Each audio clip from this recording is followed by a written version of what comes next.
Good morning, everyone. Please be seated. We are about to start the session.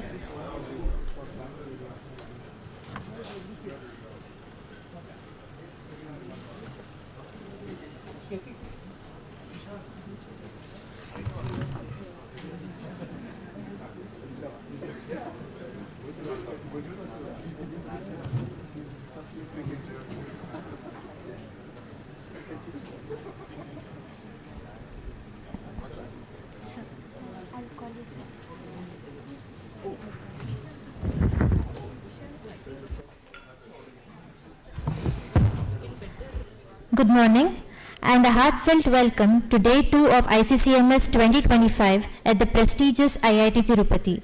Set in a city known for its cultural richness and academic spirit, IIT Tirupati continues to provide an inspiring backdrop for our ongoing exchange of ideas.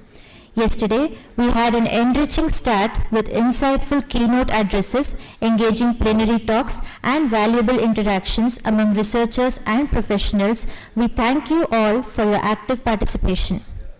Today, we look forward to an insightful lineup of sessions and discussions. Each presentation will be allotted 35 minutes, followed by a 5-minute question and answer session to ensure meaningful dialogue and reflection. For today's plenary session, we are honored to have Professor 𝗗𝗲𝗽𝗿𝗁𝗻 as the session chair. Professor Nowak is an eminent figure in structural and civil engineering, currently serving as the Deputy Director of the Institute for Lightweight Structures and Conceptual Design at the University of Stuttgart. With a career spanning over 2 decades, Professor Nowak has made foundational contributions to the understanding and design of pre-stressed concrete systems, seismic resilience in structures, and advanced bridge engineering, including corrugated steel web composites. A graduate of the Technical University of Darmstadt, where he also earned his doctorate in 1995, his research has influenced European bridge design codes and life cycle-based infrastructure planning. Internationally engaged, Professor Nowak has led collaborative initiatives across continents and is widely recognized for his academic leadership and impactful publications. We now invite him to take the stage and guide us through the upcoming talks.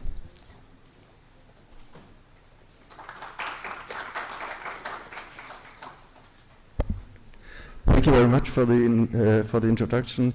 Good morning, everyone. I hope you had a good evening yesterday and a good night, and you could recover somehow to have enough strength for today. Today is the second day of our conference on construction materials and structures, and we just talked a little bit. Gianluca Ranzi and myself, we talked a little bit about before, and we have seen that there's a big overlap of interests and of research areas. So I'm very proud that I'm able to announce you as the first plenary speaker this morning. He is chair of the Center of Advanced Structural Engineering at the University of Sydney, but originally he's from Italy. So his heart is beating in two different countries. But maybe India will also come now into the picture. He is a really expert in structural engineering, and he's working in concrete and composite structures. He's focusing on sustainability and the assessment of existing structures, which comes more and more into the focus in these days. He's also active in the development of international design standards, and he has made significant impact through research and professional service. So I'm very happy that I'm able to announce you, and please come on stage.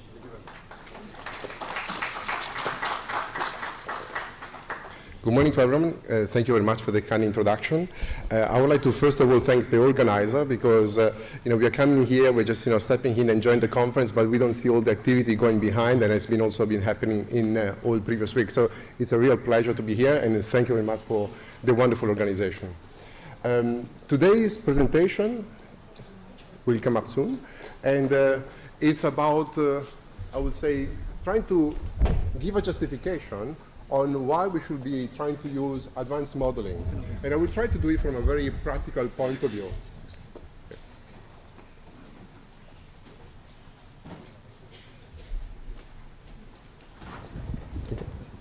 Thank you. Wonderful. Thank you very much. And maybe just linking back to what the chairman, Professor Nova, previously said, is there is a lot of things we were considering before. There is a lot of, I think, happening in the space of civil engineering, and sometimes I think we are not, I would say, sufficiently, let me call it arrogant, but in a good way, about ourselves. For example, if you are, going to a different country, you want to enjoy beautiful food, you're happy to pay for it. But when it comes down to structural engineering, for example, if you think about, projects, they're really given at cost. So I think there is a process there, which is education not just of us as a discipline, but also of the market.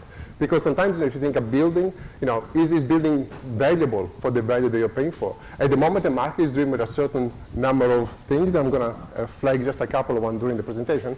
And I think that's really the key, the heart of the issue, is who is the client eventually. So going back to the technical part, and so I would just like to introduce a few concepts related to concrete. It's going to be basic knowledge, but I will say, just to ask a few key questions to say, should we do more? And if we do more, is there going to be advantages to us? And I'm just going to bring up a few items, a few specific scenarios where through experimental work we can demonstrate, and in some scenarios, advanced modeling actually is the way to go. And then if you step back from those results, you can start to think, well, is it worth it to take this also in a design space? Is there really an opportunity there to improve our design guidelines, the process? And just some final concluding remarks. So first of all, just some brief introduction on concrete materials. I think creep and shrinkage, many of you already are fully familiar with that. And just touch base just on a couple of things, is that really creep is taking place when you've got a sustained load applied to a concrete element that stays there over time. And it's really, usually we have two features. One is called the basic and one drying. Yeah, one basic, one drying. And basically it's got to do with the fact that one is happening without exchange of moisture with the sort of environment. The one is sort of taking place with exchange. And similar things with shrinkage. So shrinkage is really time-dependent change in volume for the concrete. If you think about, what are the key factors affecting time-dependent behavior, you can really usually, they're well understood, already codified. They have environmental effects, vectors, material properties, geometries of the cross-section, it affects how it dries, and also boundary conditions, which actually, the kind of interaction of the element with the surrounding space.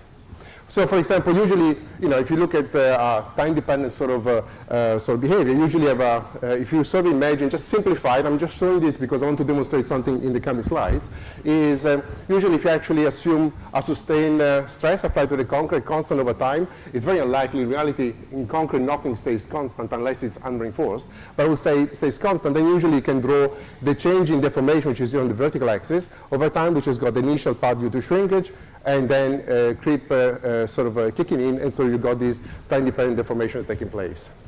If you want to model these, usually the simple way, and the way codes are usually handling this, they sort of give you guidance on what's called the creep coefficient, which is this phi term, and usually they allow you to, from this phi term, you can calculate what's called the creep function, so this J function here. And I'm just touching base on this because I want to demonstrate something from standards. But I would say it's a very powerful function, because this creep function here basically allows you to calculate the strain at any point in time due to a sustained stress applied at a particular time. And usually when you're doing time analysis, time naught or time zero is really the time of first application of the load. If you then model this and you want to sort of account for variation in changes, usually you rely on the principle of superposition. You can start to sort of add the contribution of different changes in stress, and you can actually push this to what it is the integral type creep law, which is basically is a continuous variation. That's what's really happening in real structures. So if you sort of now want to sort of solve this, I mean, usually there are two major approaches used. One's called the integral type and the rate type creep laws. They're basically coming from the same thing. They're very similar. I would say they're equivalent, just as how you implement them, it changes. And I'm just going to talk through just a second for this representation here. So this actually is the typical equation for integral type creep law, which means this term here just represents the deformation. Graphically, and I think that's what's useful here, is that it will be the deformation is the area under this curve here. Why? Because if you sort of rotate your head and you look at sort of the bottom quadrangle here, you've got the variation of stress over time. Time is here. So this will be a typical variation of stress. And here you've got all the creep functions that basically are produced by different first load application. And if you bring them together, you actually get this nice graphical interpretation of what is the deformation over time, which I think it's very useful when you want to start to understand things or see things. I think it's good to always visualize things when you're trying to address problems of this kind. So what I would like to highlight is that usually in codes, whether it's spelled out or not, it's implicit that we're using the effective modulus method, which is a simplified approach. It's fine. I'm nothing against it, but actually it's a question of how useful it is. So if I now go back to our previous definition, so in the integral that we were looking before, that actually allows you to calculate the deformation, is basically, when you implement it through the effective modulus method, you're simply approximating this integral here. And it's integrated by sort of a term multiplying the stress at time t. So as you can see, if you got an increase in stress history, you will be overestimating the area. So this actually is the area. So it's bigger than the area we had before. And in a decreasing stress history, you will be actually underestimating, the deformation. So then the question that we will ask ourselves is actually the right way to do it? Is this actually the right approach we should use all the time? And I'm not here to say it's not because it's simplified, because a simplified good model is always wonderful.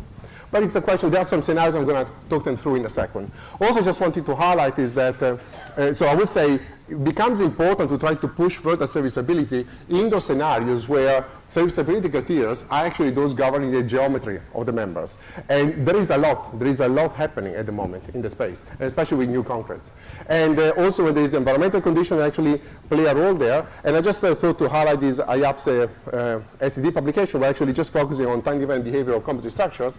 And the idea here was really to bring it from materials to applications. We got some case studies on real bridges and real building applications. And one issue which I would like to flag, going back to what we were saying earlier, was that we had a lot of problems in, for example, in getting the calculations for the building, calculation on the serviceability mistake, not because the companies were concerned about sharing technical information, but because the developers, so we're talking about who was driving the investment, didn't want to have any numbers on the market, so in the public domain, because they were scared they will affect the real estate value. So there is actually a chain which goes beyond the technical, I think, just justifications. And of course, there are legal implications if you start to write out also results and measurements. So now going back, I'm going to try to scale through a few scenarios. I'm going to try to be sort of as fluent as possible. I hope you will enjoy. Personally, I love this test, so for me it's a pleasure, but not everybody, I would say, shares the same fun for some tests. So the first scenario I'm going to talk about is basically separating creep and shrinkage effects in composite beams. So these are basically a series of tests that we have done on composite beams, so steel concrete beams, and these are sustained loads. We did various tests, and what I would like the purpose of the work here was really to understand what's really happening at the shear connection, so basically the interface between the concrete and the steel. And I'm just going to present some selected scenarios to show why advanced modeling then becomes useful. So in this case, for example, you got 3 beams. I'm just selected the 3 main scenarios. So just typical simple supporting beams, very simple. And this is the typical cross-section. This, I will say, is a typical beam you have in a flow system in Australia. Usually we try to do full scale when we can, because the composite action, you got the shear studs. If you start to play with dimensions, you have to be very careful, I would say. So, so basically what we are having is got 3 samples, and I'm just flagging this because of the results I'm going to show in a second, is we got cast and unpropped. And so basically meaning that if it's unpropped, the sustained weight is not carried by the concrete. And then in one case we leave it completely unloaded, so just do the shrinkage. One actually put some sustained load. In another case we cast it prop. So how do we do this? So this is the typical loading scenarios we apply. So it's actually, we're trying to resemble a continuous load. We don't put the load on top of the shear connection on purpose, so that we sort of want to reproduce as much as possible a typical scenario of a flow system. There were some issues on putting loads on top, but I won't enter in that. And this is basically, and what I want to highlight here is that when you do advanced modeling, maybe you have to start to come up with test setups to allow you to see through your advanced models. Otherwise, you start to have a lot of results, and it's very hard to really pitch whether or not the advanced model is capturing the results. So in this case, for example, we set up this simple system, frame system, to create a scenario where we cast and prop. So actually, we got this frame is attached to the web. We put the formwork on top of it. We cast it, and then we remove the sort of elements. And we did simple things. I would say it's common sense. Sometimes good structural engineering is about common sense. We sort of as we load them, to unload them, we just release some shims, and it's worked perfectly well. And another thing actually that we did in the, because I think it's needed, when you start to do setups, you need a constant load when you want to look at 𝗏, for example. And usually, who's done tests on 𝗏 rigs, you know that the typical 𝗏 rig is it's got a pump. You know, you have to go there every often, especially when you start, you know, every 6 hours, 12 hours even. And the idea was, do you need to do that? I mean, can we just switch it to something that actually is person-free? I mean, why do you have to have someone always slave of the test? And so basically, we spent some time. This, I think, was, I would say, for me, was one of the hardest test rigs I've done, because we spent a lot of time in changing the jacks. So basically, the idea was actually put a sustain load, like a self-weight, you know, piece of steel, piece of concrete, against a smaller jack, small ram, builds up a pressure, and then apply the pressure through a larger jack, then they can keep it loaded. So we tried different sleeves, and then we actually got our system where actually once you push up the weight, it stays on for 3-4 months. So it's brilliant, you know, it's very comfortable. And we applied that to different scenarios. So in this case, for example, in the test rig that we did for pusher testing a long term, and I just want to show you that when you do advanced modeling, you have to push the experimental part as well, because otherwise it becomes a numerical exercise. And this is the interesting point, in the sense that these results are just sort of now already post-processed. So in this case, you've got the 3 beams we saw before. In this beam, we got only the shrinkage effect. In these 2 cases, we got only the creep effect, so it's been already manipulated. And what I want to highlight here is that the continuous line is basically assuming a linear elastic shear connection, so it's just a spring, you know, the interface between concrete and steel. And the dashed line is time dependent, so we got sort of a creeping of the shear connection, which actually has got to do with the 3-dimensional behavior of the concrete near the shear connector. And as you can see, shrinkage and creep actually got opposite effects. So in a way, without actually trying to visualize more with a model, more refined model, you will never be able to distinguish that creep is sort of overestimating, or sort of going above, I would say, the inelastic response, and when you look at shrinkage, actually is going below. Because usually you look at the results always together. And in this sense, we're able to develop the equation. And I will say you will not be able to get this kind of insight without actually doing the suitable test and having the models, you know, suitable for that. And this actually will apply to any connection that, you know, nowadays, you know, you see a lot of buildings having very fancy connections where the shear connection is really working there. And we apply this, you know, then you can start to really play around. Once you got the system, loading system set up, you can really do many, many things. Then I'd just like to move on is just to some models. So we actually pushed, you know, line elements mostly, and the reason is that sometimes to set up these 3-dimensional, you know, shell, solid elements, it's quite complicated. It's very hard to check them, it's very hard to post-process them. So we actually spend a lot of time and fun, I would say, in developing line elements. And we really had plenty, we really played a lot. And we look at, for example, cases where you got composite beams with shear connection, or for example, even allow, you know, deformability like you will have in thermal structures.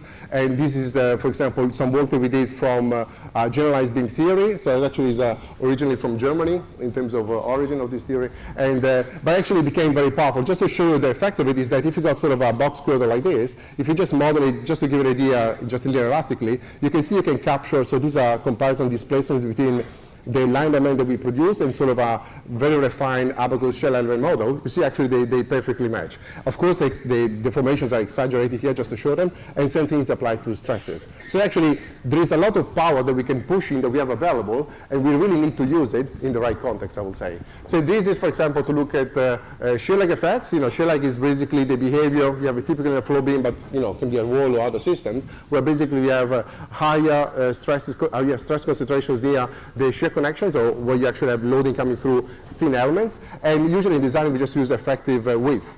And if you want to, you know, create elements that you can do, for example, very good, very quick design check calculations, you can sort of start to refine your models to account for the shear deformability of the slabs, or combine them with, you know, whatever deformability you want to pick up also in the steel elements.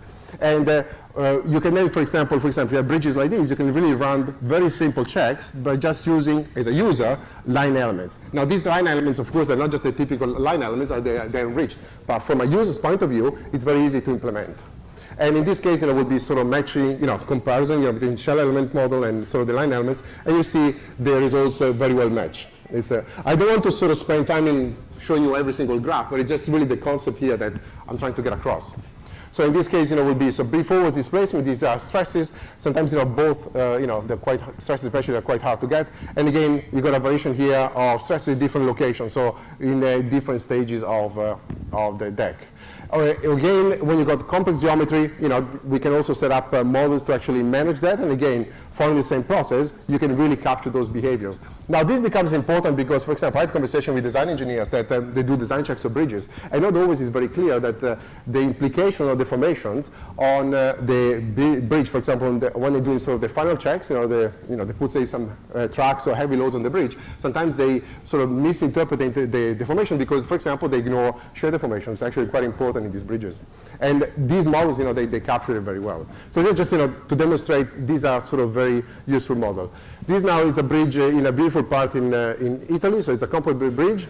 And the span, the longest span is around 90 meters.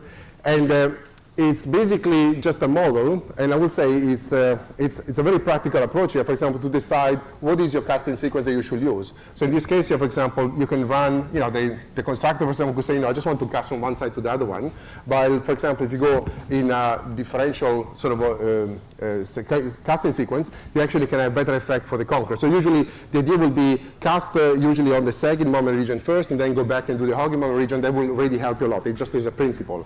But if you look at it in terms of results, you see, okay, so these are the typical sort of platforms moving across the bridge actually for the casting sequences. And if you start looking now some small scenarios in a parametric style scenario, you see that if you just take some dimension and just picking up some dimension just to play around these spans. So if you actually have, always 4 spans, but they varying spans, these are the typical results you will get. So if you have optimized casting, your stress distribution along the bridge, the average is always well below the one you have in continuous casting. In continuous casting, you always have the highest sort of stress at the supports. And if you actually, this sort of behavior doesn't change, for all the spans will still be there. And if you now look at, for example, the first week, after casting or after 5 years, in this case, for example, we didn't include cracking in the sense that what we are comparing, at least for this particular study here, is really have a sense for which one, what is the implication one from a really design point of view. Once you start to introduce cracking, you have to be very careful how you manage, I would say, the hypothesis. It can be done. It's not an issue.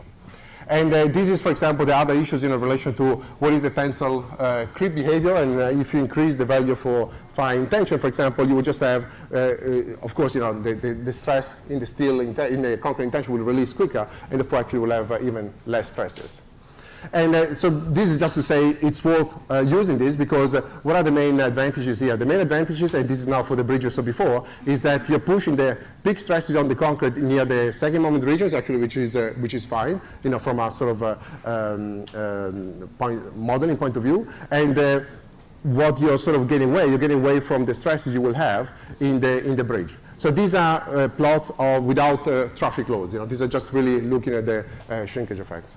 And again, you can see at the supports, and you have a big difference. So if you look at here, the support, so the red will be the continuous casting. The support is really, that's really where the issue is. At the midspan, I would say there is not, it's a small difference, but keep in mind, there is a lot of variability also in the concrete properties. So the idea is actually, if you want to push down this path, I will say, there is a lack, I will say, space in the software, domain, in the sense that there is software houses, they're not always very keen to push these kind of models, also because they're very hard for them to post-process, to really, to manage, to maintain. Now, I would like to move to another scenario, and this is now a very common flow system in Australia. So if you've been to Australia, if you're into any car park, it's always a post-tension floor. In most of the buildings, tall buildings in the city, say Sydney, for example, will be, post-tension floor, composite floors. And what actually has been happening is that in this kind of post-tension concrete floor, usually there's been a trend in the last, I would say, 10, 15 years to actually replace timber formwork with the steel sheeting and just leave it there, just to speed up construction. And we've been involved in a project where basically we've been asked by a number of companies, I was involved in that, is basically to look at this and to say, can we take advantage of the composite sheeting, of the steel sheeting? So actually, when we start a project like this, we usually start with some tests that just demonstrate to us what is happening. So we had a lot of samples of this type, where we actually tested simply supported post-tension slabs, and we did some unreinforced concrete measurements on just to measure the shrinkage behavior.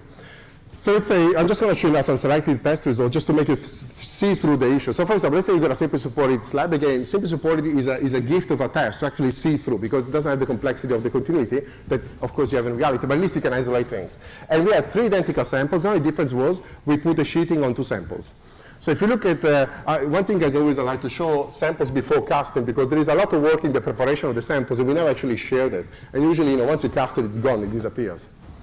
And in terms of details, what actually we did is to resemble the true detail of the steel deck on site, we actually stopped the sheeting before the support so that there was no friction between the sheeting and the concrete.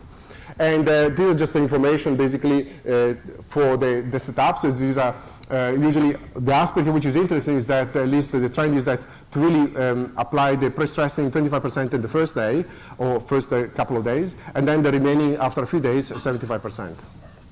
Now, if I can mind to look at these results here, so here you got the three samples, the three sections before. So you got three samples, simple supported. So these are the results for the concrete one. So the first one, which is exposed top and bottom.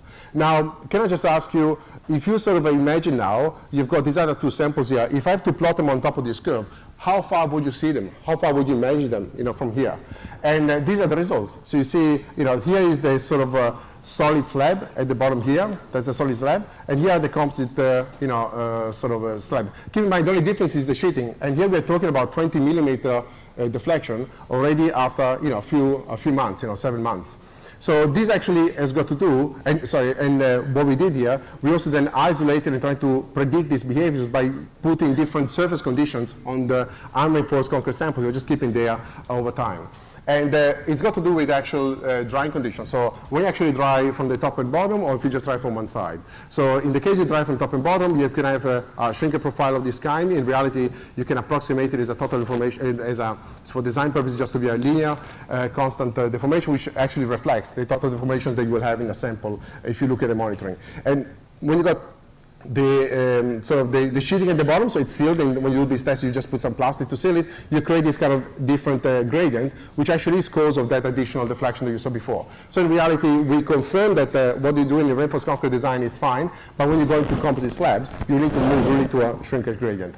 We also applied some other samples where we put in one particular one, we put curing compound, which actually it's a sort of a liquid that you put on top of the slab to actually stop it evaporating. And what you can see here, these are just some plots of some of the test setups, some of doing preparation. But you can see here, the actual curing compound on the top will actually reduce the reflection. So it's sort of helping. But again, curing compounds, if you look at the data sheets, they're really only valuable for maximum a year or a couple of years. So you wouldn't want to specify this in design. And also how you apply them is very variable. So it's not something that you can really specify from a structural viewpoint. But it's got an effect.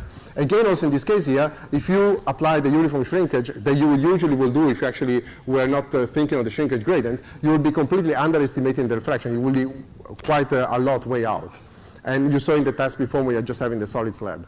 And additional slabs, just to show you a final remark on this domain, this space here, is that if you sort of look at now composite slabs, you got simply supported and continuous, and we just have now the same profile. All what we change now is basically the drying condition, the surface condition that we have on the top. And so basically, I'm going to show you the results now for one sample, which is basically composite slab with the sheeting at the bottom, sealed on the sides, and another sample actually is sealed everywhere on the top. So if you look at these results here, so we're looking at this simple supported beam. 3 meter span is typical for this kind of dimensions.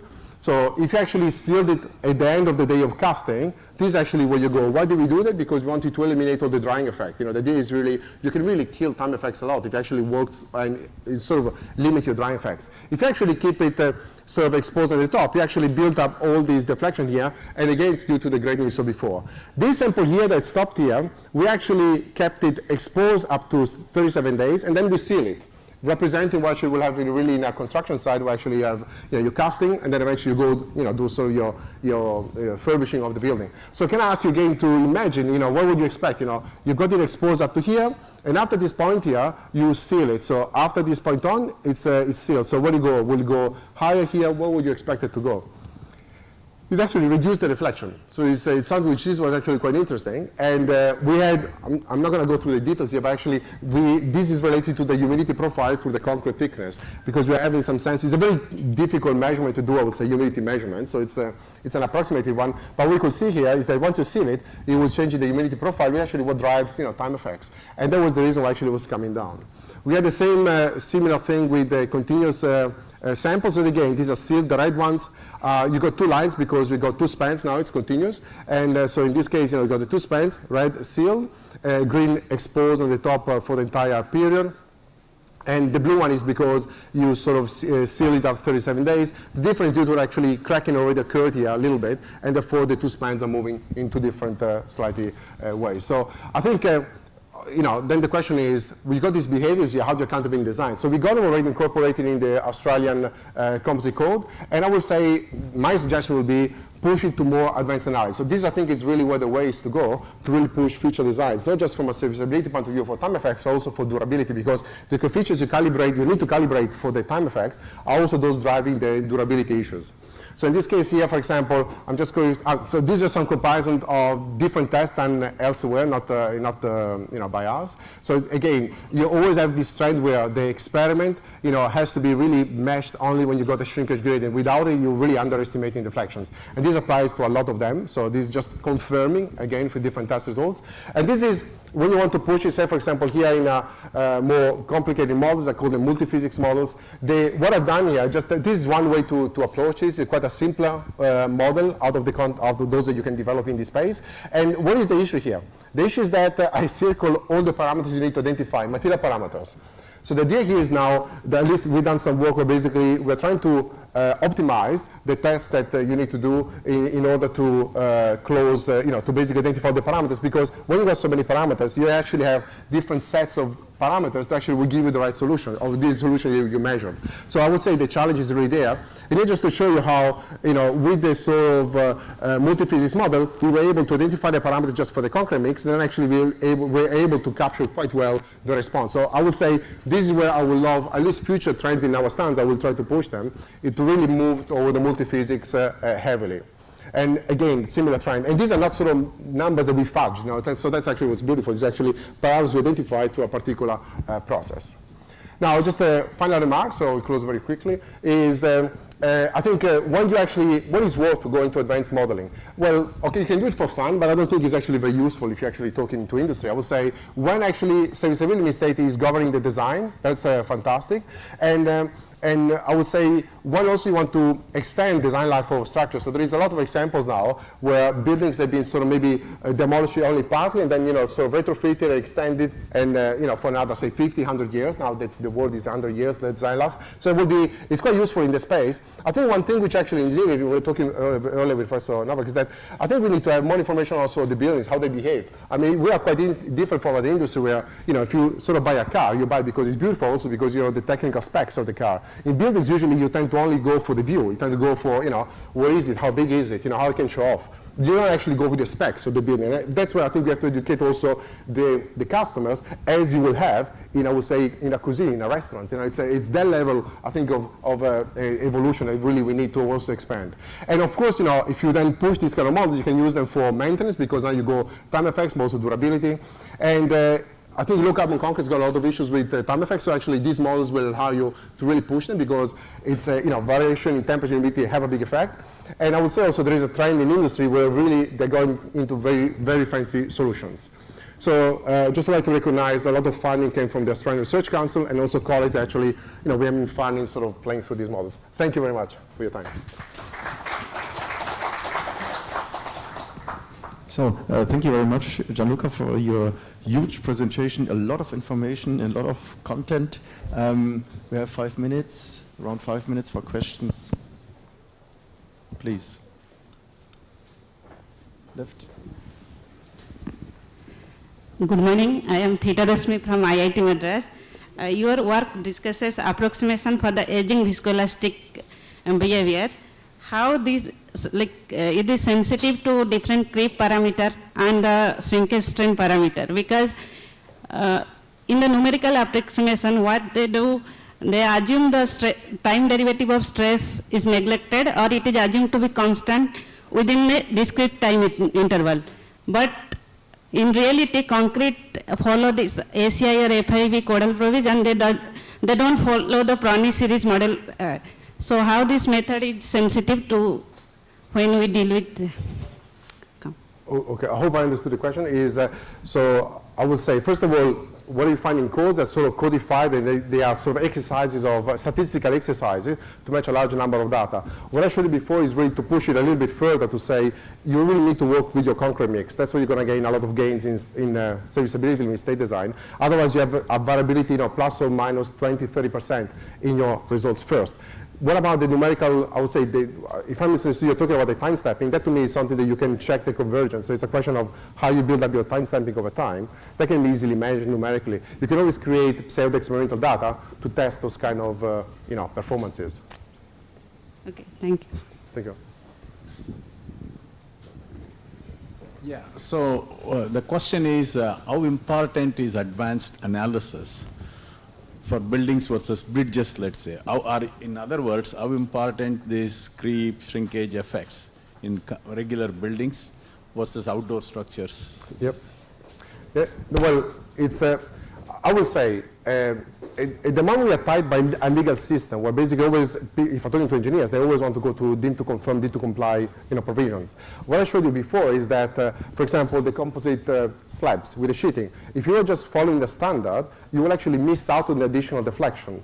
So for example, let's say you are designing that kind of scenario, then you will have more deflections, and the occupant of the building will complain, then you go to court, and in court you will say, okay, you complied with the code, but actually the code didn't comply with what the slab wanted to do. In a way, we have to listen to the materials and the structure. So I will say, I find them very useful. I will flip the question around, is what is the cost not to try them? Because otherwise we always keep on thinking, it's like I'm saying when you go to a restaurant, you're always curious to try something, you try it, and then you see whether it was worth it. I think there is a big impact in the sense that sometimes you erect something and you have boundary conditions on ceiling that actually you think they're temporary, but actually if you stay for 30 days, they actually affect already the response. And you don't account for them. The advantage I'm pushing here is that once you concrete, at least in the approach I'm pushing, is that once you characterize your concrete mix, you can actually just use those parameters in any environment, because what drives then the modeling is actually your temperature, humidity of the environment. So it's actually, you're pushing to a level I would say, you know what, I will be more comfortable, because actually that's what it's about, more comfortable with this approach and actually some guess statistical results. So it's more about the future. It's more about, in 50 years' time when and the durability aspect comes in. So, thank you. Maybe one final question? Oh.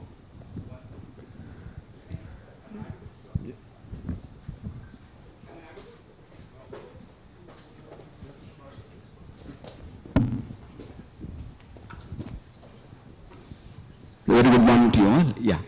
So creep is intensively stress dependent. I hope. Creep is a stress dependent. Stress dependent. Yeah. At what intensity of the stress it is considered? That's my question, sir. Sorry, what? Creep is the intensity of the stress dependent. No, it would be any stress level. Like it's like if I pull a polymer or something, it's whatever stress level we will build up creep. The question then is at lower stress levels, you have a linear relationship like you saw before, what typically used in the code. At higher stress levels, you actually have to account for this micro cracking, the more complicated behavior. They're called no linear creep. Thank you. Okay, thank you very much. Thank you very much. Appreciate it. And thank you for the discussion.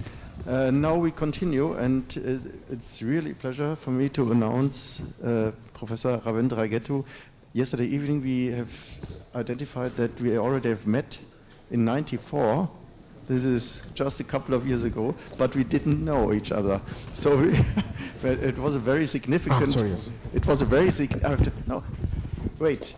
It was a very significant meeting. It was in Barcelona, and one of the PhD students of Professor Wallraven, he gave a lecture about non-applicability of the principle of superposition, and there was Professor Bazant. I think a lot of you, they know him, and he came into this room, and he also was in the room, and also me, and then he came to the room.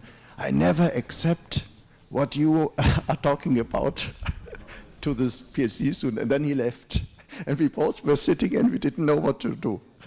So it was a very impressive situation, but this is live, and this makes it interesting. So I'm very happy that you will be able to give a plenary talk today, and I think most of you know him already, and he is Professor of Civil Engineering at IIT Madras, not far from here, and he was working as a president of RILEM and has made a lot of publications, a lot of contributions, and I'm very, very, very happy that we have him, and he's already on stage. Thank you, Professor Novak. It's a pleasure to be here. I'm particularly happy to be at IIT Tirupati, and which is headed by a very good friend, Satyanarayan. So it's nice to follow Gianluca and to be sandwiched between Gianluca and Venkatesh, who will scare the hell out of you about fire, and I'm sure you won't sleep tonight. But I'll talk to you about something nicer with a cynical note, and talk to you about what I think structural engineers and most practitioners forget, which is the material, which is very important, the structural material. So I'll talk to you about it. I'll also pitch our center. Professor Satyanarayana is notionally part of our center on technologies for low carbon and lean construction. Some of you are aware of it. Very young group, I'm the oldest there. And our mission is to look at different aspects that are needed for taking a new material, an innovative material into practice. And this cannot be done by just looking at the material itself. The design is important, how to construct is important, automation and so on. So we're trying, obviously it's a tough job. Ideally, we would like to see construction without any carbon footprint, with zero waste. It's a tall order, but it's an ideal that we think we should be striving for. So having said that, there are a lot of issues related to materials, related to new technologies that I'd like to touch upon. Cracking is a big problem. Everyone you talk to at sites would say that cracking is always occurring. It could be because of plastic shrinkage, thermal shrinkage, which often we don't know how to handle from the structural design point of view, or sometimes even from the construction point of view. Testing, where to test. Some people say, who is going to test, the RMC plant or at the site? And sometimes it falls between cracks. What age we should test, what frequency. Durability is and will be a big problem. We have corrosion happening. You will hear from my colleague 𝗘𝗃𝗃𝗵𝗿 tomorrow. Leakages everywhere. There are buildings where having a bucket is very, very common in your office or bedroom, because you don't know how to take care of the leakage. Then sustainability is something that we have to take care of. We are building like mad. We are using up raw material like crazy, and we are making mountains into ditches because we are taking away all the aggregates. So carbon footprint, raw material consumption is very, very important. And a big problem for a country like ours is water. See, when we teach about concrete, all of you who have studied concrete will remember that we say potable concrete, good quality water should be used for concrete, potable water should be used for concrete. But this is the water that you are taking away from people.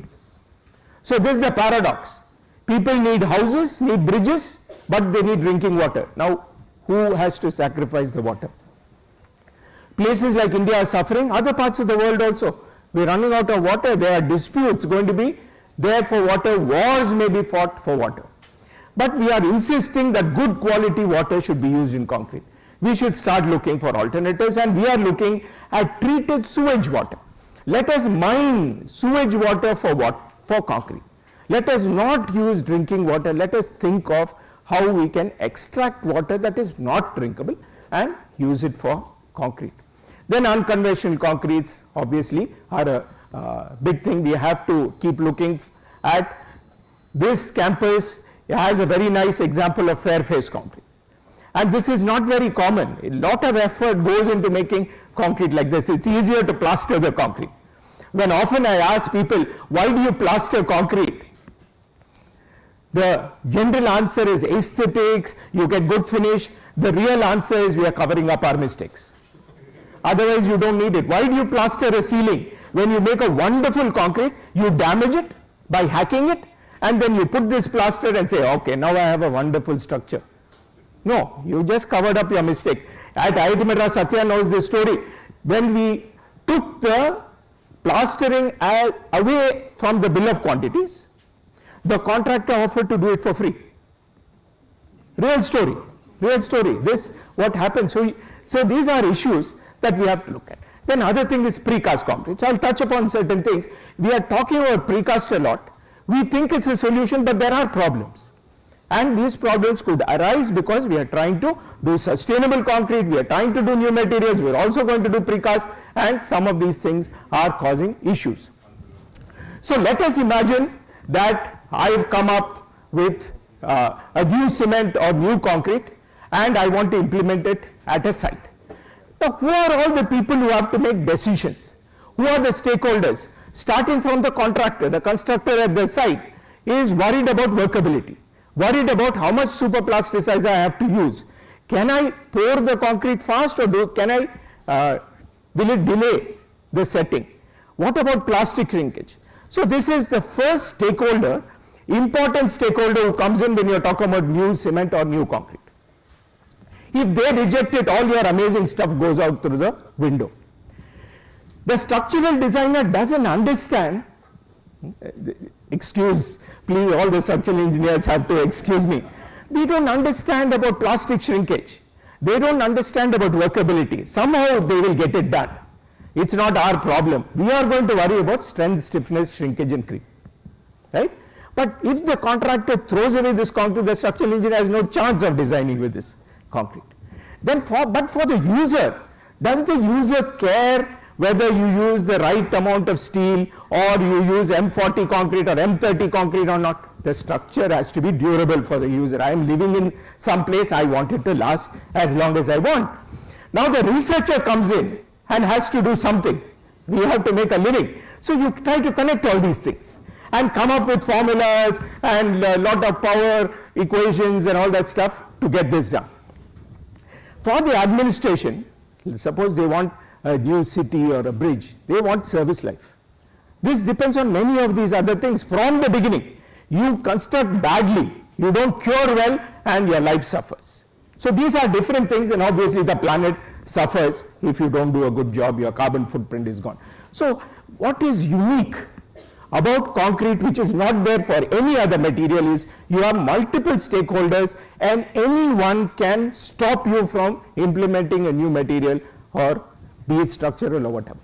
So this is the big challenge, and we have to try to understand all this. So at IIT Madras, what we have done is, when we take a new material, like we've worked on this new type of cement called LC3 for about 10-12 years, now it's been recently standardized, we will see it in the market soon. So we said we'll have to look at all these aspects. Otherwise, just doing a bit doesn't mean that you're going to help this concrete be implemented. Okay? So we have to see the first part, make sure that the contractor, the constructor is comfortable with this concrete, not scared off because the super plasticizer demand goes up, plastic shrinkage happens, then they will just refuse to use such a concrete. The structural engineer needs also parameters and so on. So all these things are important, and also what we realize when we implement new technology is all of it is not wonderful. But researchers will only talk about wonderful things, because you cannot write a paper saying that all these things are wrong with my technology. All these things I have done wrong is never seen in a paper. You always say wonderful things. Now, we know that fly ash concrete or any concrete which has very little clinker is good for chlorides, bad for carbonation. We play it down. We say that carbonation will hardly occur. But we have to talk about these things. We have to understand the pros and cons, or somebody else will find out the con and say that this is a bad technology. So this is very, very important that we do everything needed to take something into practice. So, and we have to keep things simple. So we use this very simple test called the Marsh cone test. It's so simple that people said this will not work. And we had to do a lot of rheology, sophisticated tests to show that this works. So what this does is, you take 1 liter of cement paste, pour it into the cone and measure the time taken for half a liter to go through, and that's one of the points in that, and the curve on your right. And you can see that these curves shift. Ordinary Portland cement is below, that means it flows faster, it needs less time, LC3 less, and LC2, which is without the cement, is the limestone calcined clay, needs more time.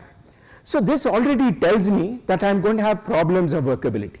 This means I have to put more superplasticizer or a different type of superplasticizer. Just in the paste level with 1 hour, I can get this result. So if we can do this more often and have tools that the user can use at the site, then makes things easier. So with this, now we know that if you are changing the type of cement, I have to change the superplasticizer, change the dosage. Don't try to do it with the same composition. It will not work. So these are things that we can look at. Now adding on to what Gianluca said about the 2 types of shrinkage, I'm going to give you 3 more, because we start a little bit earlier. Plastic shrinkage is very fresh concrete cracking. This in India is tremendous. We have huge problems. People will go for lunch and come back and the concrete is cracked.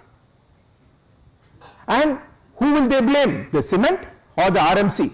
They forgot that they have to cure. When is curing usually done? After 24 hours. And if you cast concrete on Saturday, when do you cure? Monday. Concrete doesn't know this. Concrete doesn't know that Sunday is a holiday. It happily cracks. Reality, you go to sites, large slabs are cracking.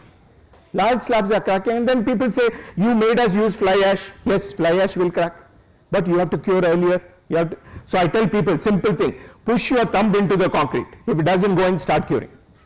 No need for any sophisticated maturity meter. Just use your thumb, and it works. Plastic shrinkage, autogenous shrinkage, Gianluca very nicely showed that this is going to become more and more important when you have higher grades of concrete. Similarly, thermal contraction. Diaphragm walls, very systematically, most diaphragm walls have a crack every 2.5, 3 meters. Professor Prasad, they come to him and say, cracking. He says, did you cure it? And they say, we will start doing it. So the first 3, we never studied about. When I was a student, we never studied about the first 3. Because you had so much water in your concrete, it did not crack due to the first 3. Drying shrinkage was important.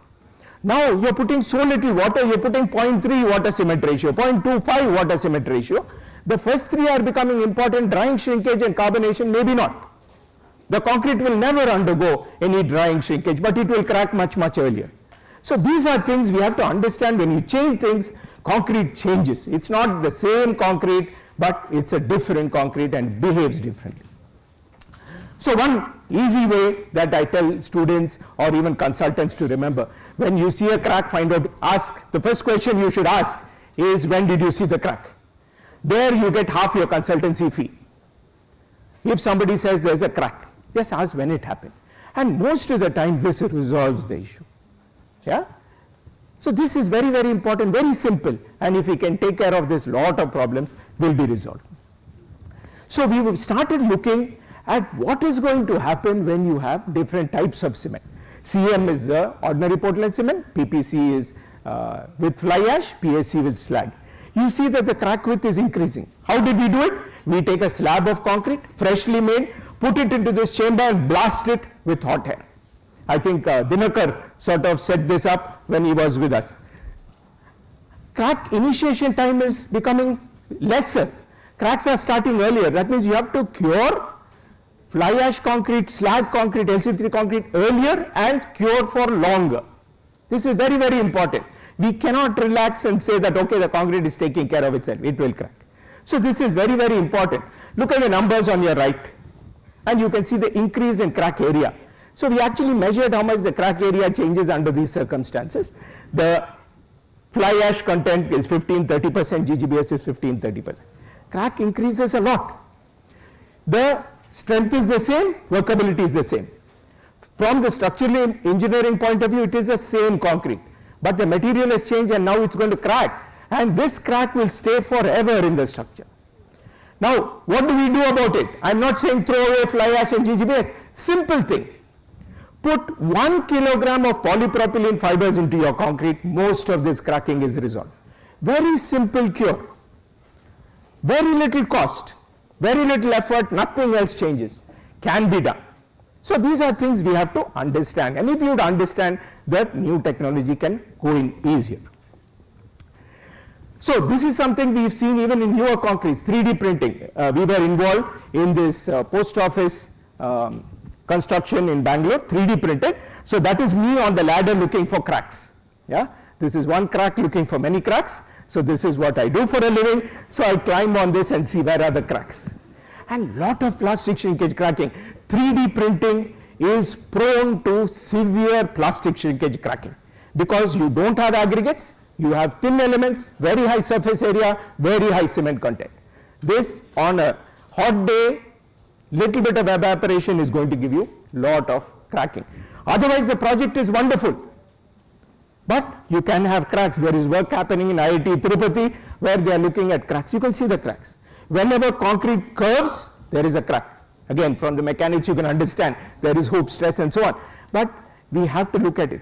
So what we finally have to do is maybe in 3D printing, just behind your nozzle there has to be a mist sprayer.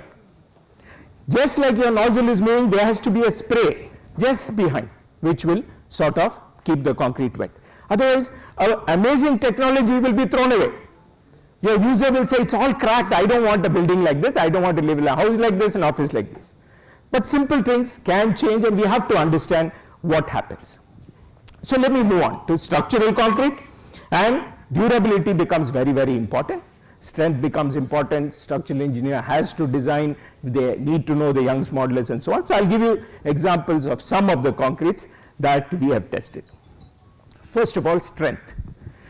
We should know that early age strength depends on the type of binder. The final strength may be the same, it may be M50, M40, but the early strength matters. Why does it matter? Because of de-shuttering. Precast concrete. Now, when you talk to precast, prefabrication companies, they almost rule out fly ash concrete and slag concrete. Even though you can pitch sustainability, talk about carbon footprint, why? Because they want early, very early age strength, which we hardly study. Doesn't come into our structural codes at all. So what is the strength they want? Normally now in India, they are asking for 15 megapascal at 15 hours. Okay? It's practically impossible if you have 50% slag, 70% slag, 30% fly is practically impossible. So this is now negating the use of special concrete, special binders, blended binders in concrete. So we have to work on that. We have to see how to push up the strength and not worry only about the higher strength concrete. People looking for research ideas, we should look at early age strength, 1 day strength, 15 hours strength, 16 hours strength. That is where research should be put into. Then we have to look at Young's modulus, which is also important. So these are things we have to measure, not just use the code formula for finding out what is the Young's modulus, but we have to measure when we are looking at new types of concrete. Creep and shrinkage. Professor Ranzi very nicely talked about it. I won't get into it much, but shrinkage also can change, because when you change the binder type, you will also change the binder amount because you want to match the strength. So this, what happens when you put more paste? More possibility of shrinkage, more possibility of creep. So these make subtle differences. And when does the shrinkage occur? Now, with a lot of tests with many concretes in India, we are finding out that shrinkage and creep stabilize in fly ash concrete after about 2-3 years, whereas it would stabilize maybe in 1 year in normal concrete. But where do you do tests? You don't have enough models. Okay? We don't have enough data. So this is something again that we have to start looking at. Again, about prefabrication, one thing that Professor Prasad and I have seen is when you do prefabrication, you want to remove your element from the mold and take it to site and install. How early? Maybe 3 days. Or your calculations have been done for 28 days. So once the concrete slab is in place, what continues to happen? It continues to shrink. If your joint has been closed, your joint will crack. The joint will open. So these are simple things. When you talk to a designer, they say, I've done it according to the code. But you have installed the element in 3 days, not at 28 days. Okay? So strength will pick up, but your shrinkage also will happen. So these are subtle things which dictate whether you can use a new material or not. Let's look at the benefits of some of these new concretes. Resistivity is on your y-axis, it's in the log scale. Resistivity when it is higher, that means corrosion is slow, because corrosion is an electrochemical process. Radhakrishna will talk to you about it tomorrow. And we find that ordinary Portland cement is the worst. So if people believe that ordinary Portland cement is good for durability, it's not a good thing when you're talking about chloride. Very clearly, I'll show you this, and I'll show you diffusivity. So again, diffusivity. We took concrete, put it in salt solution, and what diffuses in is faster when you just have ordinary Portland cement. Fly ash, slag and so on will slow this down. That means your cover is protecting the concrete better. So there are a lot of good things that we can take advantage of. Diffusion, the black bar is ordinary Portland cement. Concrete is allowing chlorides to go in much faster than the blended binders. Okay?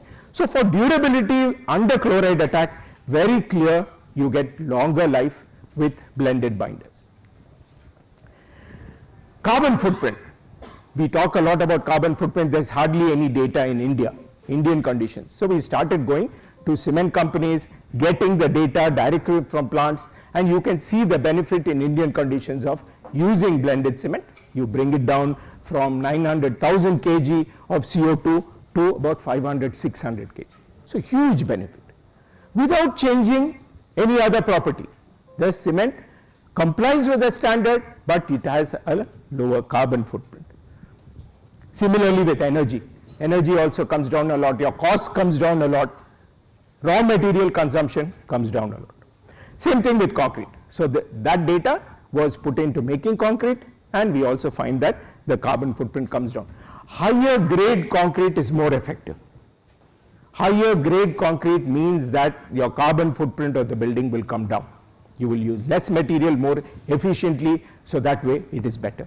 So if I have a choice between M50 or M30, 50 megapascal concrete at 30, 50 would be better, because you will use less material and therefore overall consumption will come down. Now, question is, we can talk about sustainability, but at the site, how do I choose a sustainable concrete? Okay?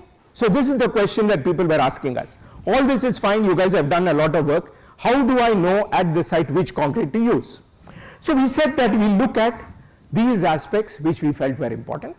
Strength, because you cannot sacrifice stability and safety. Workability, because you need it at the site. Embodied energy, because it talks about raw material usage and cost. Carbon footprint and durability.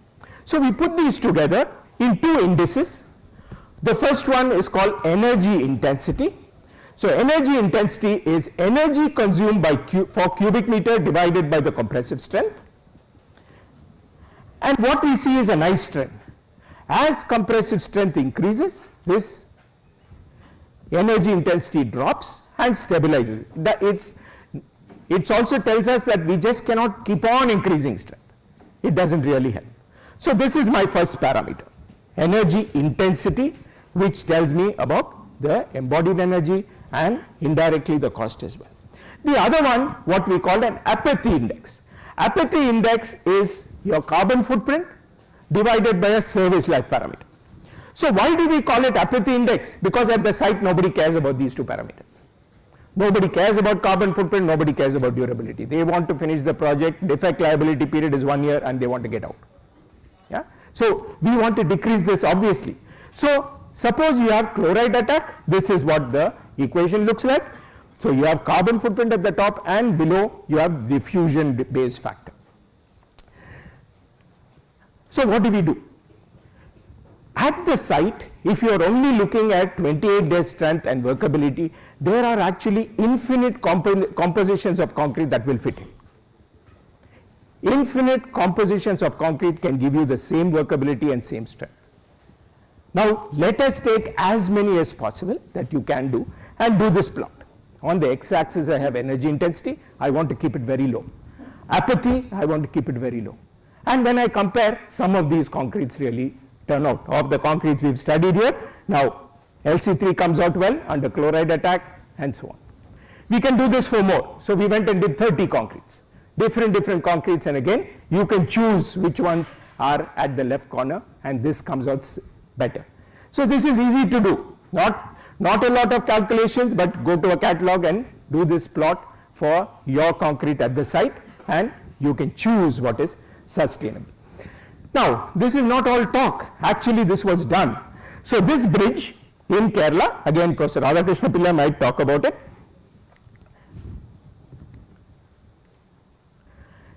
The middle span, we were allowed to change the mix.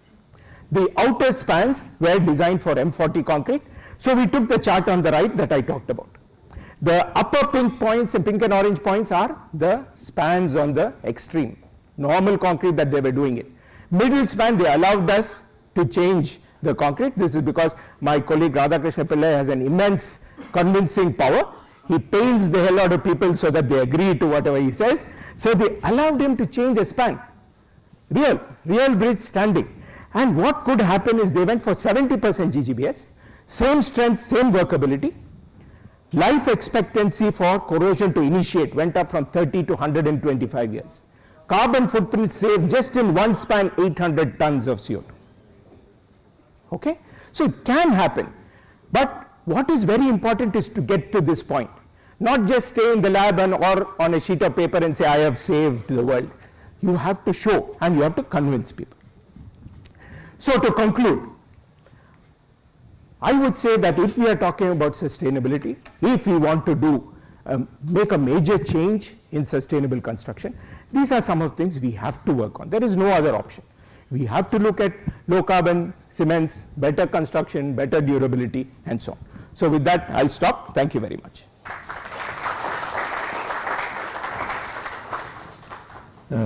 Ravindra, thank you very much for the very nice talk. And you have made, I would say, several very impressive statements.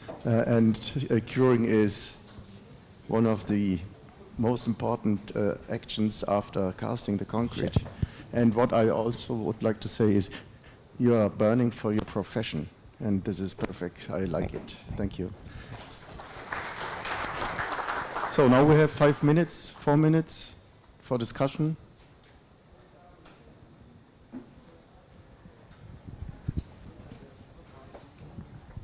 Good morning, sir. Very interesting and implementable ideas that you have given. Thank you. Just a test on that surface resistivity test. Yes. How effective it is, sir, in terms of measuring durability? Because there are so many other tests on durability of concrete. Right.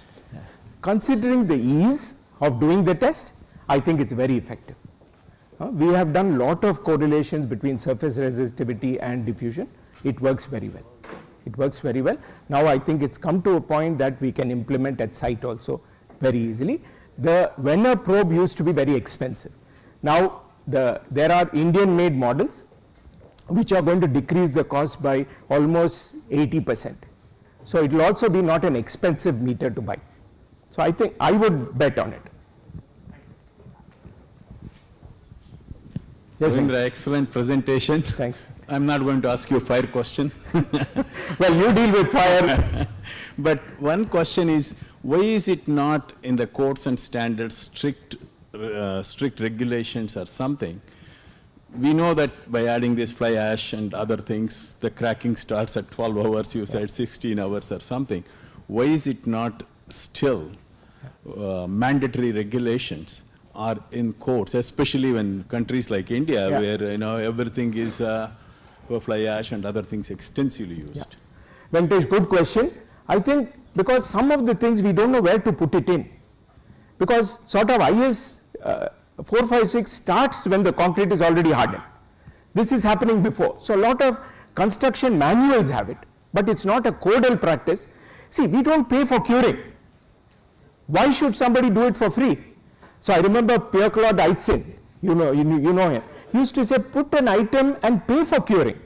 Now who does curing at any site? Somebody who is loitering around, supervisor comes and says, go wet the concrete. This is what happens, at least in India. But we don't pay for concrete. Why can't we put a bill of quantity item, say curing, and have one person just for curing? So these are things we have to do. It's sort of implied that it's a good construction practice, but we don't do it. Nobody pays for it and it's not stipulated. Yeah? So I think very right, it should somehow be made mandatory instead of a recommended practice or a best practice. I agree. Yeah. Sir, I have query, sir. You have said about the indices, sir.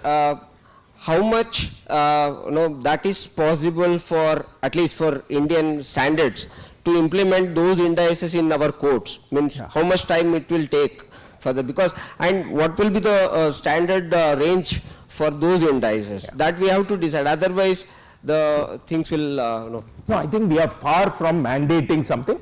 What I am using it only to compare. I have multiple concretes, I can see which is better.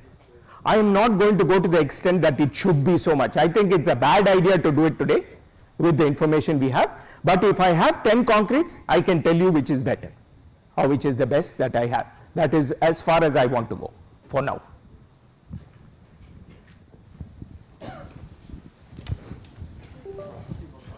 Thank you, Professor, for your wonderful lecture. So, in terms of concrete, mostly speaks about SCM and alternate binder. But as you mentioned in your first slide, like water is the one of the important aspects. So, if you wanted to use water, the wastewater, what are the aspects we should look for? And even for concrete curing, also we are using fresh water. So, can these both things to be done separately, like for use in concrete as well as for the other purposes when we are making concrete? Yeah. Thank you. I think it's a good question. We started working with a company called 𝗘𝗶𝗃𝗶𝗵. Unfortunately, they closed shop and left India. So, but what was interesting is the concrete turned out to be better when we used treated sewage water than the groundwater that was being used in the RMC plants. Because what is happening in most big cities is we are running out of good water and we are using brackish water. So, treated sewage water can actually give you better quality concrete than the groundwater that many plants are using. Yeah? So, we are reviving. We started doing some work. Now we are reviving it. We see that there is a lot of interest globally. Even places like California don't have water. So, this is not just an Indian problem. Many countries are facing an issue with water, and I think we should work on it. Yeah? Sir, can we get some guidelines when, how much time after we have to cure and all that for a different fly ash percentage? So, very simple. You have an excellent equipment in your hand. I use my thumb. I push. When it doesn't go in, I start curing. Yeah? Let me not give you formulas and codes. Just tell your site guy, go push your thumb into concrete, doesn't go in, start curing. Very simple, it works. Nobody has ever told me that it has failed. Yes. Yeah? Otherwise, sir, if I give you a formula, then that will not work in Tirupati or Chennai or Delhi. Okay. Then they will say, okay, Gettu's formula is wrong. Yes. Yeah? Okay. It varies a lot. Depends on your evaporation rate, depends on starting temperature, lot of things. So I think let's not look at formulas. Okay. Very easy, observation at site, somebody is going to be there anyway, let them do it. Okay, thank you. So this was the, this was the final question. Because we're running out of time, sorry for it. Maybe I'll be around during tea break. you know and- there's high tea half an hour, then you can talk to him 25 minutes and then you have 5 minutes left for his tea, okay? And thanks again for this very impressive talk and for the discussion, and a big applause for him again. So. And now I hand over the microphone to the anchor woman. Thank you, sir.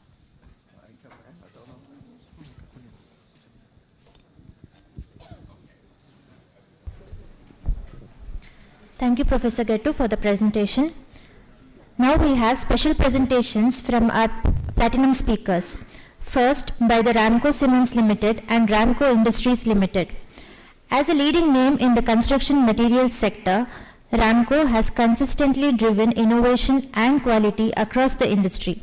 We are pleased to invite their representative to share insights into their ongoing work and contributions to the field of structural engineering. May I invite Platinum Speaker Mr. 𝗘𝗃𝗶𝗿, Senior General Manager of Technical Services, the Ramco Cements Limited and Ramco Industries Limited, to give his presentation on the topic Ramco Construction Chemicals, an overview.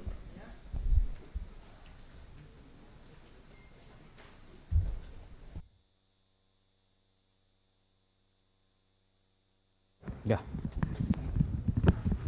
Good morning, and very nice to be here. Thanks to IIT Tirupati for having given us this opportunity to be part of this conference. As you all would be knowing that Ramco Cements has been synonymous with cement, but then we had a dry mix plant way back in 2002 at 𝗖𝗶𝘃𝗶𝗹, where we were manufacturing mostly tile fix products as well as putty.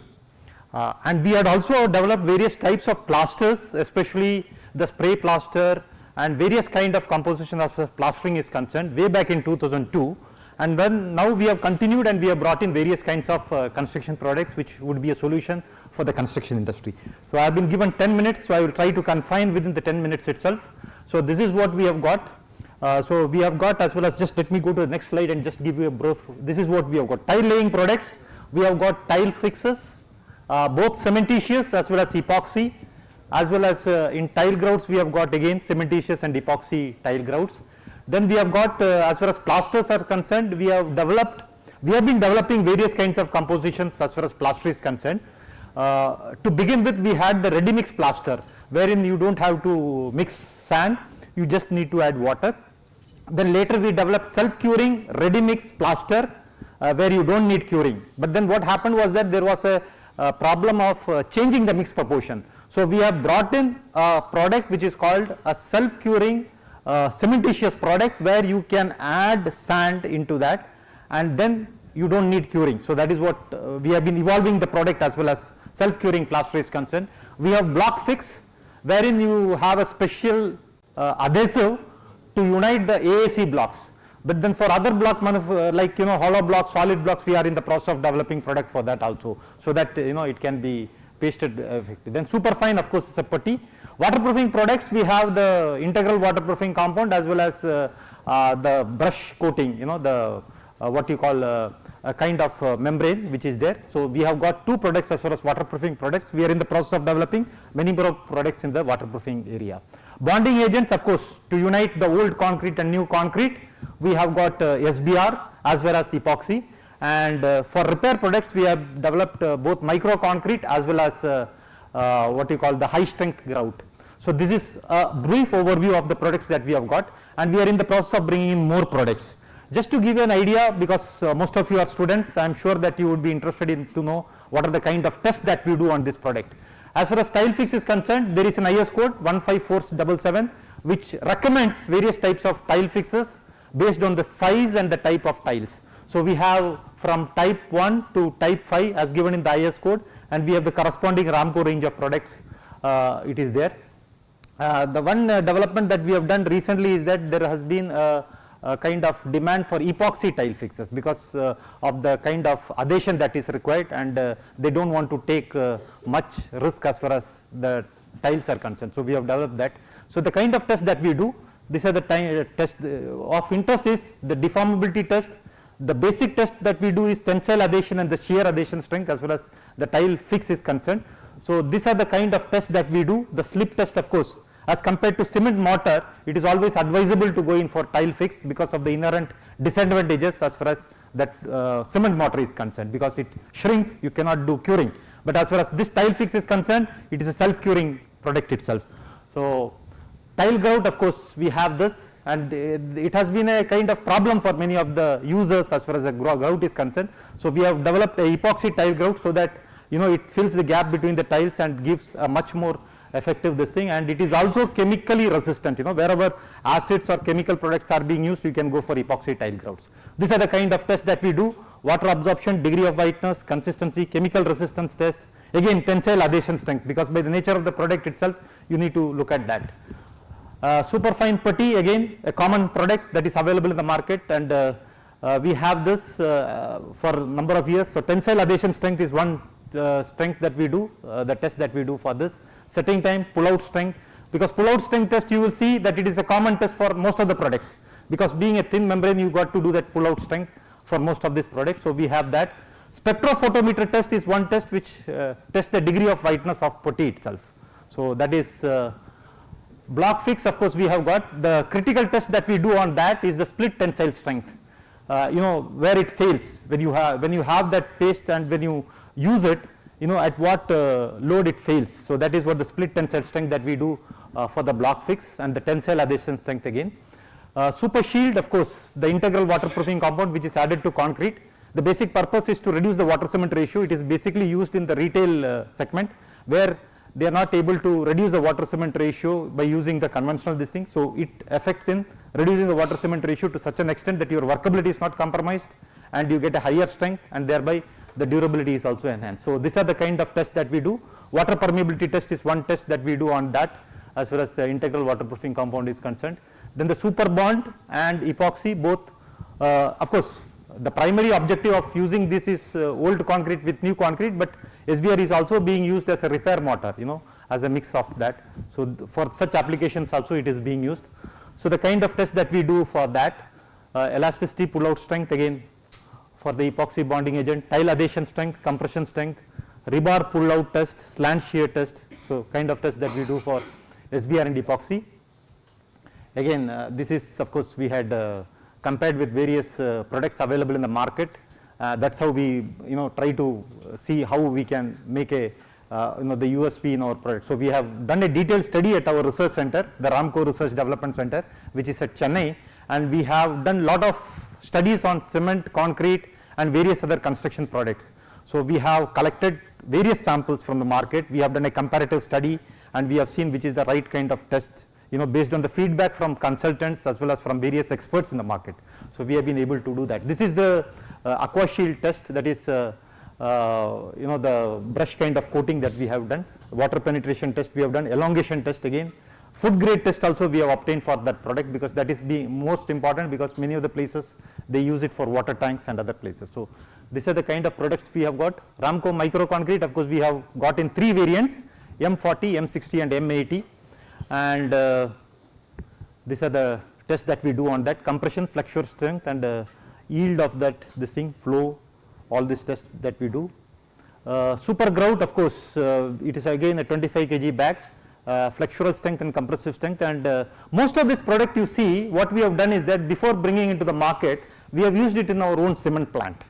Be it our silos itself, waterproofing compound we have used. The primary objective of our was to use in-house. Over the last 3-4 years we have been using in our own cement plant, and then later on what had happened was that we thought of why not commercially bring it out, most of this product. So as a challenge to various construction problems, most of you would face a lot of construction problems when you go to sites. There would be various challenges. So in answer to that, within our in-house construction we have been able to develop from our various Ramco cement plants, and we have been able to develop these products. So this is what the super grout is all about, the kind of test that we do for that. Of course dynamic loading test is one challenging test that is being done, but we have taken help from IIT Madras also for helping us to do the kind of test on this, because that becomes critical in many of the applications. So we would be further developing the product based on the test that we the results that we get. This is what the super plaster which I was talking about, the super plaster eco. Primarily if you look at the construction side, the same cement has been used for plastering. It's surprising to see that even OPC 53 is nowadays being used for mortar as well as plastering applications, even in city like Bangalore, where we think that a lot of knowledge is there as far as the practical application is concerned. But there also you will find, I was surprised to see, and even 53 grade is also being used for fixing tiles, which is quite surprising. The answer to that is, many of them say that we have purchased some cements for concreting, so the balance cement has been there, so we think of using it for various other applications. But then the concept of right product for right application doesn't fit in there. So this is what the water retentivity test we do, as well as the air content, which is of course very specific to plaster.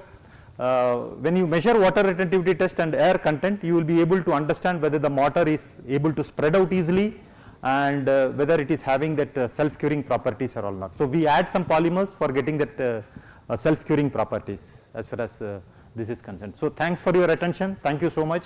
So my colleague from Ramco Industries also would give a presentation on the 10 minutes presentation. So I am sure that this conference would throw a lot of light as well as the various challenges is concerned, and very interesting. I was fortunate to attend the discussion on concrete by Professor 𝗘𝗃𝗏. It's always an honor to be there in his lecture. And of course, I also recognize the presence of Dr. 𝗘𝗴𝗶𝗶𝗵𝗃, who has been there from IIT Bhubaneswar, and we have also been doing a lot of works together. Thank you. And thank you, sir, Dr. Sathyanarayana, for having given us this opportunity to being here and to interact with you. So as students, you can always come to our research center, which is at Chennai, not very far from here. And we have a lot of studies that are being conducted. So if you want to have some kind of interaction with us, we would be too happy for that. Thank you so much. Thanks for your attention.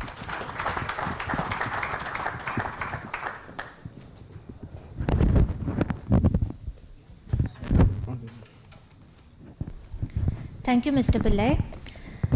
Now we have our second platinum speaker, Mr. Janaki Raman, General Manager, Smart Build, the Ramco Cements Limited and Ramco Industries Limited, to give his presentation on the topic Sustainable Products in Construction Industry.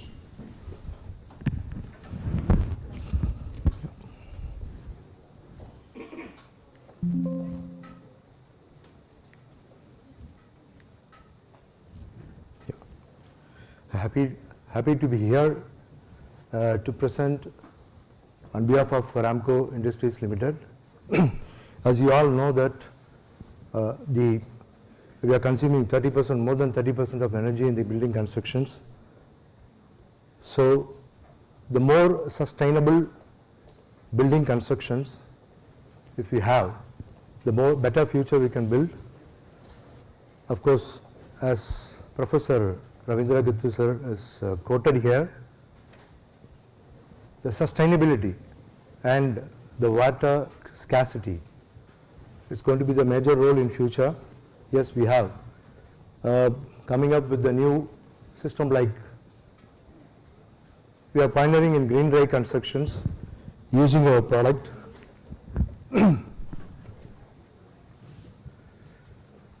These are the basic problem we have during the constructions. We don't get timbers, we don't get sand. We have a lot of problems in the getting raw materials to do the building constructions. So construction is green, is what we say. Using our product, we can say around 98% water savings, and more lighter, 4 times lighter than the normal constructions, and excellent insulation property enhancing HVAC efficiency. And of course, using these products, we can reduce a lot of pollutions comparing to the conventional method of constructions. Yeah, this is our premium product, Hilux. It's a calcium silicate board, we call it. It has a different varieties in terms of acoustic tiles and ceiling tiles, design tiles.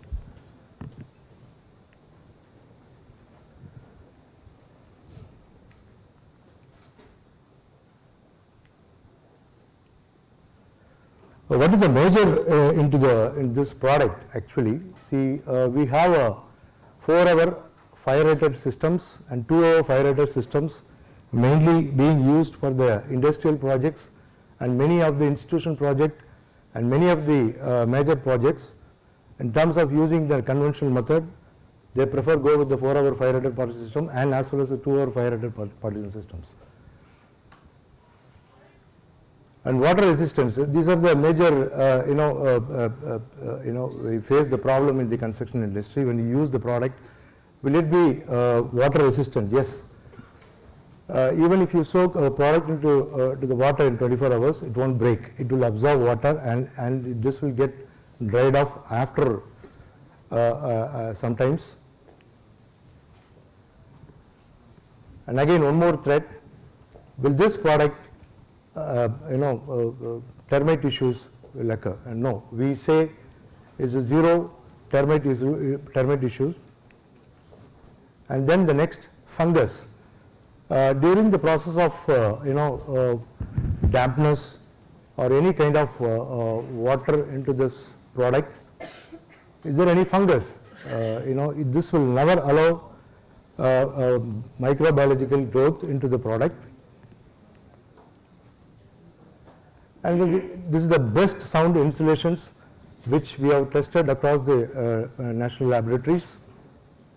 And this will give around 42 to 65 dB level NRCs, 0.7 to 0.85. And of course, when we use this product into the buildings, we have a problem normally, the impact issues. So it is the best product where this will give you 900 J per square m. And what we do using this product, these are the product which we come up with the market. And by keeping this, what we can do, so we do the partitions, we have our own design system, design team, and we do designs according to the requirements, and we give presentation to the clients and see how we can fit our product into their requirement. These are the fall ceiling systems and 60-minute fire-rated fall ceiling systems. This is basically we get the drawings, design drawings from the architect or consultants. We prepare ourselves with reference to the drawings from the consultants, and we also go along with the RCP, that is reflected ceiling plan, go along with the servicing lines, all MEP and all other services. And of course, without that we can't design our fall ceilings. And then the structural encasings, 120-minute fire-rated systems.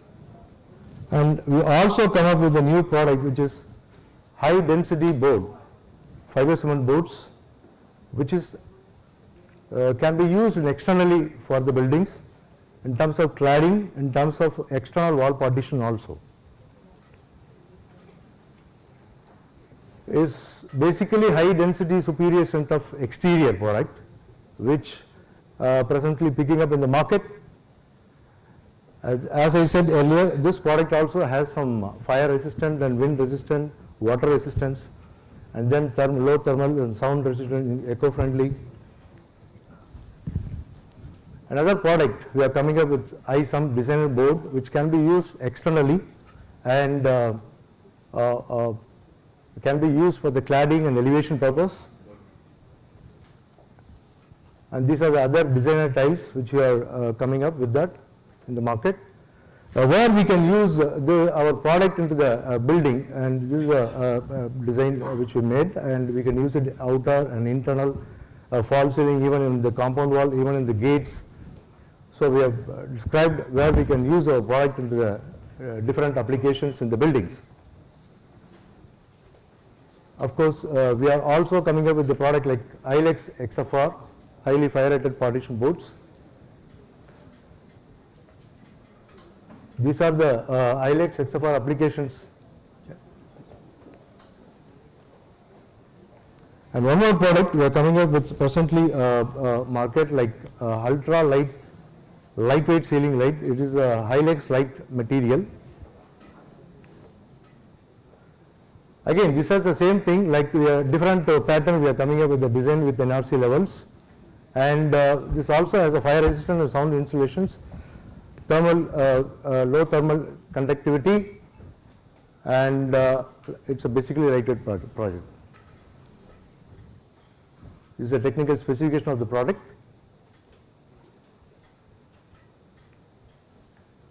Our one more product is green core as a roofing sheet.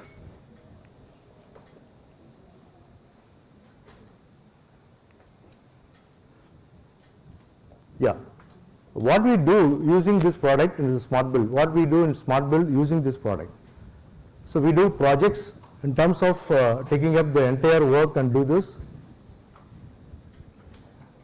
and we do the technical consultancy in terms of the contractor or the builder or the owner wants to do with his own applicators. We do the technical consultancies and a continuous training to the people who are doing the work and the quality assurance. These are the range of projects we have done internally. It's a dormitory at Rajapalayam with LGS of Constructions.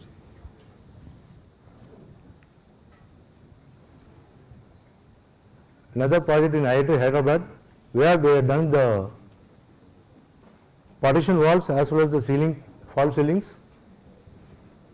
This is a project in Manipal University in Manipal. Here the challenge is that with the client, they want to do the terrace floor extensions with the lightweight structures. So we have proposed and they agreed, and the project is completed live. And one more project, fire rated partition in Tata project in Chennai. Another project, other view of this, and the college, medical college in Bihar. As Professor Sir Ravindra Gattu sir quoted, the precast, this is a precast structure, the framed structure is the precast, and all internal and external is the partitions without boards. Now more than 3 years is over, there is no issues. Another project.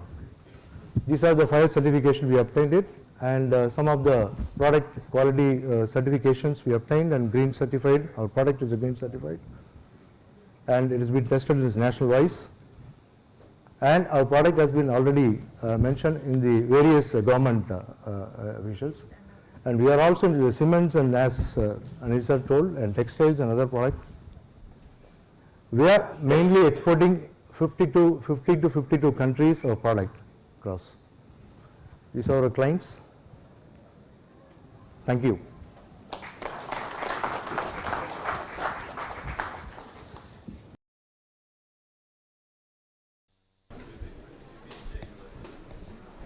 We'll resume the session shortly. Kindly be seated.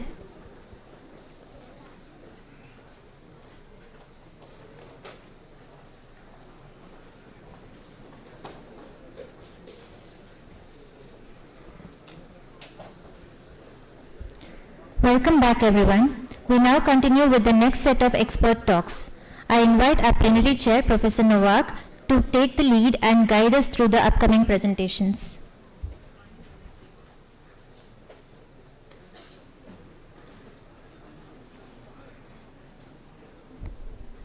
So, hello again, everybody.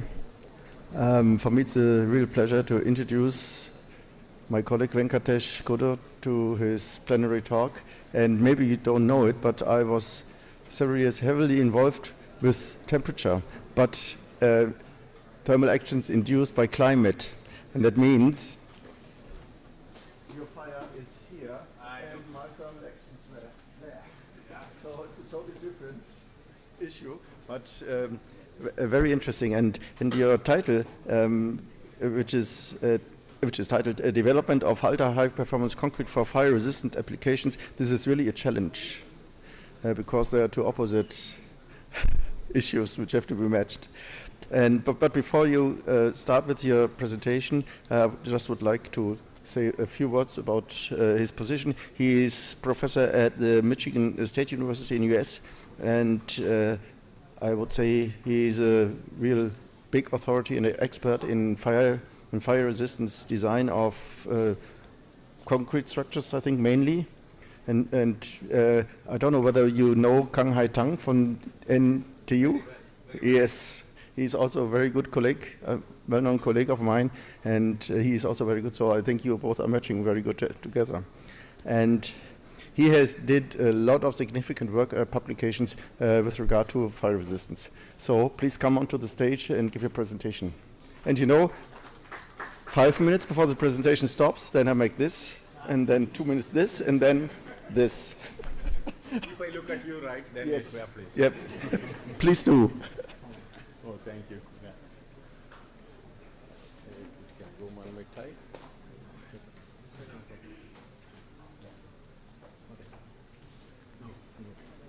Can you keep these phones there? Give it to Subramaniam. Here. This also. Both phones. Good morning, everyone. Okay.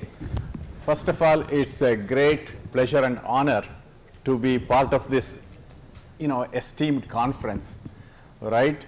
Professor 𝗘𝗏𝗃𝗏𝗃𝗏, we call her. She has done a wonderful job, and a group of volunteers as well, right? So I'm very pleased to be here in front of you to talk about development of ultra high performance concrete for fire resistance applications. Now, in this presentation itself, first I'm going to give you some background to UHPC, which I am not an expert. There are a lot of experts sitting in front of me. But why fire is important, not only for UHPC, for anywhere when you want to design, we don't design in an engineered way today. So what's the problem and how we do it today, our designs for fire, and how bad it is, our current designs are. I'm going to show you that. Then I'm going to talk about performance problems. It's not just UHPC, even any high strength concrete, fly ash concrete, that garbage concrete, you throw in garbage and make the concrete. Any of them, when it comes to fire, what the problem with that is. I'll show you that.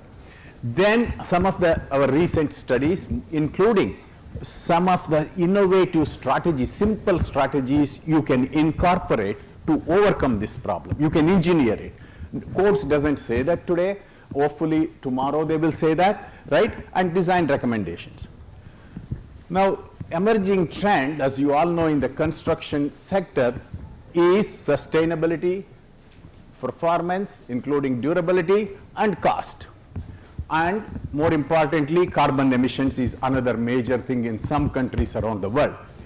Now, UHPC is a recent material. Basically, it's designed for achieving high material performance. Its composition, you can make it with coarse aggregate if you want, but many times without coarse aggregate. You add fibers, low water cement ratio, right? This what's a lot of admixtures you throw in to make workability and other things. When you do this, its characteristics, very high packing density, as you know, compared to your conventional concretes, low porosity and permeability, and you get very ductile response if you add those steel fibers, right? Strength is higher. This is, you see this regular concrete here. If you add steel fibers, your strengths are much lower here, but it's ductile. But with UHPC, you can get much higher strengths and ductility, whatever you need. A lot of advantages. It's not just the strength, but there are durability consideration. It's one of the best. It has been used not now, for the last 20-30 years in real applications, bridges, buildings, first started mostly in Japan, Korea, moved, Europe as well. Then it moved most recently in US, in fact, right? And Canada was much before that. We had a lot of projects which you can see on the internet if you want on all these projects. Now, it's structurally, when you use this material, you have a lot of advantages. High flexural capacity, reduce shear, increase shear capacity, cross section will be much less, but right, and even maintenance costs will be less because no corrosion and other issues. But when it comes to problems, right, brittleness you can overcome with with fibers. Another problem can be fire, and fire is very important. Why? Because if you look at the magnitude of the fire problem, you will see how important. Fires cause thousands of deaths and billions of dollars of damage in each and every country around the world. Remember, earthquake may not be problem somewhere else, but still we do so much for earthquake design only in some regions. But fire, it's not like this. A small village to, to a town in Chile, it's problem. Now, when fire happens, it's a severe hazard and threat to the people, first responders, as well as our structures, built environment. Now, in US data, according to 2023, 1.4 million fires. There are a lot of fires which happen in the US, leading to 3,670 deaths, nearly $50 billion of damage. Now, when fires occur, they represent the most severe conditions that a structure can see. Temperatures go up to 1,000 degrees, not 550, 60, 70, 80 degrees centigrade, 1,000 degrees centigrade or more. And it can happen from an electric short circuit, as simple as that, which is common cause in India most of the time, or as a secondary event.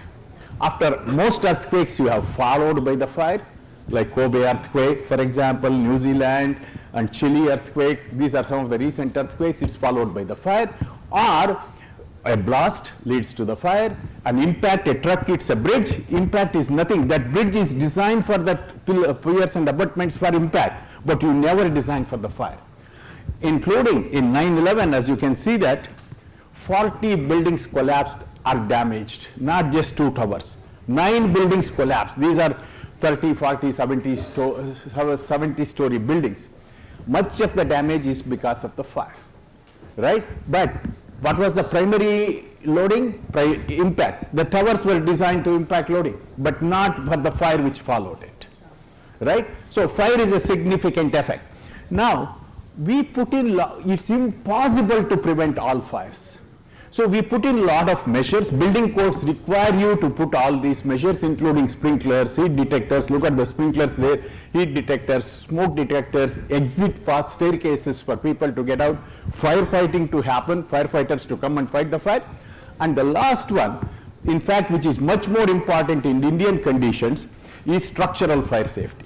That's the one which will save lives. That's the one where property is saved, because in India, for firefighters to come, there is India everywhere its own problems, right? And active systems don't work in India many times. And even in US, for example, there was no water in Los Angeles fires. Enough water is not there. So, and those sensors, they're very cheap sensors. You cannot, because of the cost. So those sensors may not work many times, which is common. So structural fire safety is one of the important things which you can do at 1/100th the cost of your sprinklers, if you properly plan it. Those sprinklers are much more expensive to maintain and to build. So fire resistance is very important. For example, in 9/11 buildings, what we learnt was, it was the most fortunate day. Unfortunately, 3,000 people died, but from the point of view of if those attacks were hit in the afternoon, and if it was a day of a hurricane or a cyclone, which is very common in New York City, the buildings would have collapsed in minutes, not in 60 minutes and 190 minutes, because the structure was designed to withstand 120 miles, but it was 7 miles an hour was the wind speed. So there was some resistance to withstand the fire effects. So fires can lead into significant damage and destruction. Higher the fire resistance, higher the resiliency of the structure. When you look at India, it is much worse, the fire problem. One of the worst records India has, 23,000 plus people die on an average in a year, based on the 5-year average statistics published by Geneva Statistical Institute. Even though India has significant population, if you look at it, it's still high, 1.7 people die per 100,000 population.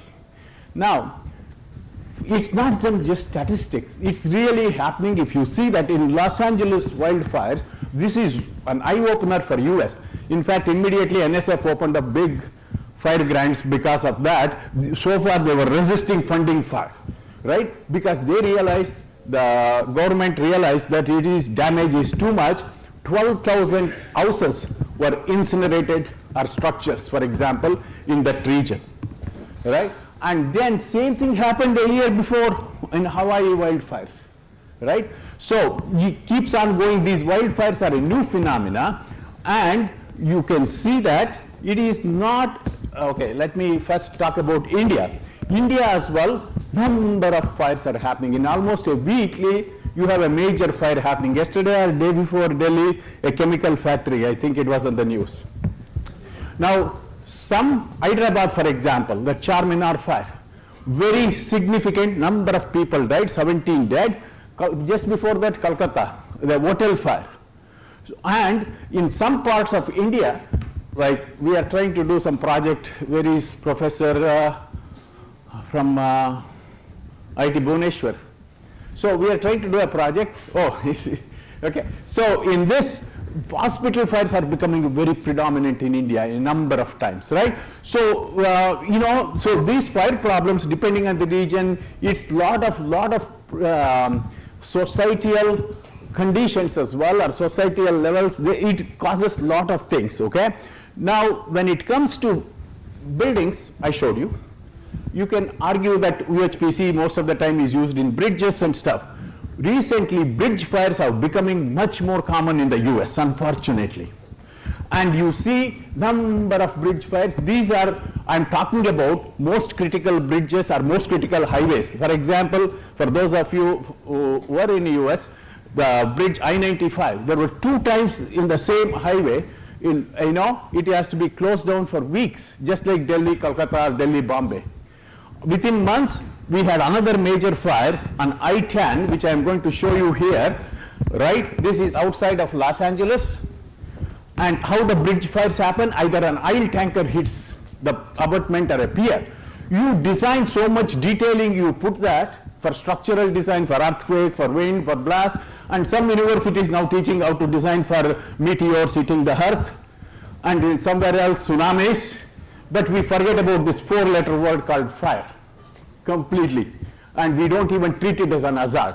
So in this case, right, so what happened was, and these days US is bankrupt almost, and they passed another law to make it quicker bankruptcy just yesterday or last night. So anyways, in this case, what is happening here, as you can see here, so whenever there is a space like this, this is underneath, this is I-10 bridge outside of Los Angeles going from San Diego to Seattle. They rented it out. They rented out the space for storing old cars which to take out the parts, and also to store wooden pellets.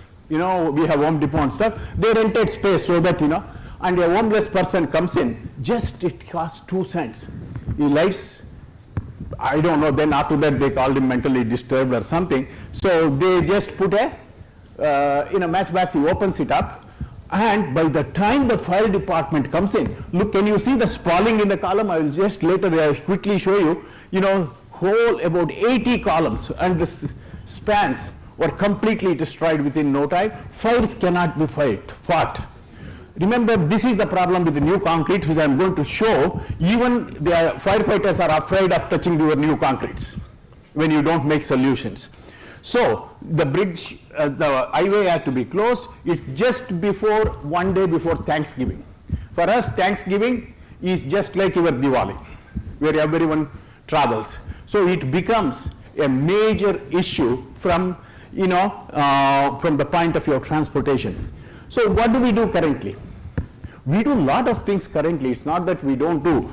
Building codes really have put in a lot of measures to overcome this. As I already mentioned, I will go to the next slide and show you. So if a fire were to happen, right, we need to put in so-called active systems, firefighting, and passive systems as well. What are active systems? This is how a typical fire grows in a building. You can see an ignition happens, fire significantly grows, then it becomes exponential, okay, this red line, and then after certain time either the fuel runs out, oxygen runs out. So then it cools down.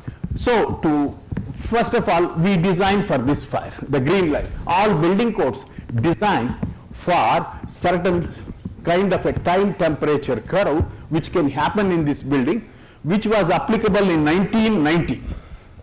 1919, not 1990. For 100 years we are struggling to change it. I was in a lot of committees, right? Oh my God, I think it's easy to pass a bill in the Parliament or the US Congress than in the code committees. Right? Believe me, I mean, you might think that, it's easy to pass, to get an approval. So still they changed almost, and they came back to the same thing. So there is so much lobbying. Now, so when this fire grows, so first of all, this is the curve we use, the green line. You might say that, it doesn't capture the faster rising temperature. That's what the problem is. The second thing, as you show, as soon as this fire happens, we keep handheld extinguishers in the US. You can fight the fire yourself. If not, sprinklers has to come in. After that, smoke detectors has to come in. After that, you need a compartmentation. That's when the structure really sees the pinching effect of the fire only here. First the walls, floors, your columns and beams will see the effect here. So this is passive fire protection systems. They don't need any sensors, anything. Active systems, all this needs some evacuation happens here. All this needs sensors. and firefighters has to come in here to have a better chance. I mean, they can come anytime. If they want to fight the fire, smaller it is, easier it is. When the fire is in one room, no big deal, it's piece of cake. 2 rooms, no problem. But half the floor spreads, little bit danger. Whole floor spreads, much more danger. If it is 2 floors, before, firefighters used to break the walls and enter the building. This was, we call it, there is 2 things for fire safety, pre-9/11, post-9/11. Pre-9/11, they would jump to save a cat, a dog, or anything. Your purse is left, if you tell the firefighter, you will go and get it. But now, they will try to move away as soon as, I tell them not to go into those buildings. This is a problem from life safety point of view, right? Big problem. Now, so fire is a major requirement. How do we do it? When it comes to structural systems, concrete structures, one thing I want you to know, when I talk about UHPC, I don't want to upset my colleagues here who are sitting, they're all UHPC or concrete experts. This is for concrete. I can say the same thing for new steels. I can say much more bad things about wood, FRP. Newer the material, my philosophy is, worse is the fire. You need to do something to make, you need to engineer it. You cannot use 1919 methods or 1960s rules for that. So if you see here, what do? We put in, only things we do is, this is rebars, cover thickness, and the minimum dimension of a column or a beam. That's all current codes do in India, abroad, everywhere, okay? And what was the difference? I will show you. Older structures which were built in 60s, 70s, 80s, you had huge mass. Now you are trying to slimming down. Everyone wants to be models, including our beams, columns, we want to design these shapes. So when you want to do this, right, you think the performance is good? No, the performance won't be that good. So this is Indian code. I mean, not different from other codes very much. And this code, how it was developed. It was basically, this code was developed based on 1960, somewhere one test was done. Still, this is how fire ratings are developed. One test on a structural element, they go to the lab. It's not even done in a university. There is no third-party review. So they submit it and they get a rating. If you have, for example, for a beam, if you need 1 hour rating in a concrete beam, that's the minimum dimension and cover thickness. That's it. Now, this is not good because our modern practices are different, lifestyles are different, our modern structures are different, our modern materials are. They were okay for 1960s, I would say. As I said, much of this is taken from there. Now, if you see here, for example, the fire curve I already explained to you. If you have electric vehicle, in US, every house now has electric charging in their basements. If the basement fire starts, electric fire is entirely different. What you releases, it releases oxygen, some of these batteries, so it fuels the fire, right? Our bridge fire is different, right? So from this point of view, you cannot apply, and it doesn't account for the load, it doesn't account for the restraint effects. Forget about it. We try to do so much detailing for creep and stuff. When the fire happens, we don't account for any of this. Now, that's what my modern buildings are taller, wider, and we have too many of them are coming up all around India right now, for example. And the second thing is, our architecture is different. Older architecture, what you need to have? You have a big hole, a small window in that wall. Now, everywhere it's completely glazing. And that glazing goes away at 600 degrees centigrade when the fire reaches, you saw in that curve. So oxygen enters in, it fuels the fire. And everyone, why do we need glazing? So that's what everyone is interested in, outside business than inside the room, in their offices. In fact, that's the most competition. You can we hire people, faculty, if they get that office, that's the benefit they get. So it's unfortunate. And fuel inside the room is much worse. My daughter, she must be shopping for her 51st dress. And we call ourselves sustainable. She teaches me sustainability. I grew up with 1 shorts, 2 shorts maybe in India when I grew up. If there is no rain, if there is no sun, next day I have to wear a wet clothes, in the rural village of Kodur. But today, what's happening? It's just press the button and the dress is here. I said, why are you buying this? oh daddy, it's on sale, right? It's on sale. So all these dresses, my son has 20 pairs of shoes, right? I mean, he wants to go into the gym right in the morning, so not now, he's studying medicine, is different. When he was home, what happens was, he wears his shoes, inside the home he needs, which I never thought of, we have to wear sandals inside. Then he gets into the car, right, different, and because it's snowing, snow shoes is different, goes to the gym, locker room shoes is different, right, and then plays 10 minutes of basketball, Nike, and Reebok you need for the 10 minutes of volleyball. So he comes back home and he wants to go to a party for dancing shoes is different. I never knew all this, you know. I mean, what a lifestyle we are leading in this world, and sustainable. All these shoes, bad for me is my wallet is gone. That's okay, but much more that's my stress levels go up because everything comes to my room, my fuel loads are up.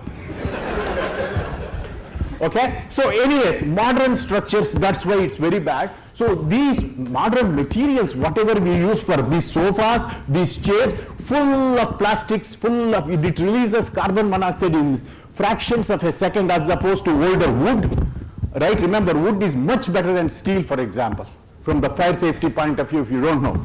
So I think, and you see, I have put this picture here just to show you, this is how much fuel is in this small room, and when it burns and it's full of this, there is no thermal mass. Your structure, doesn't have any resiliency.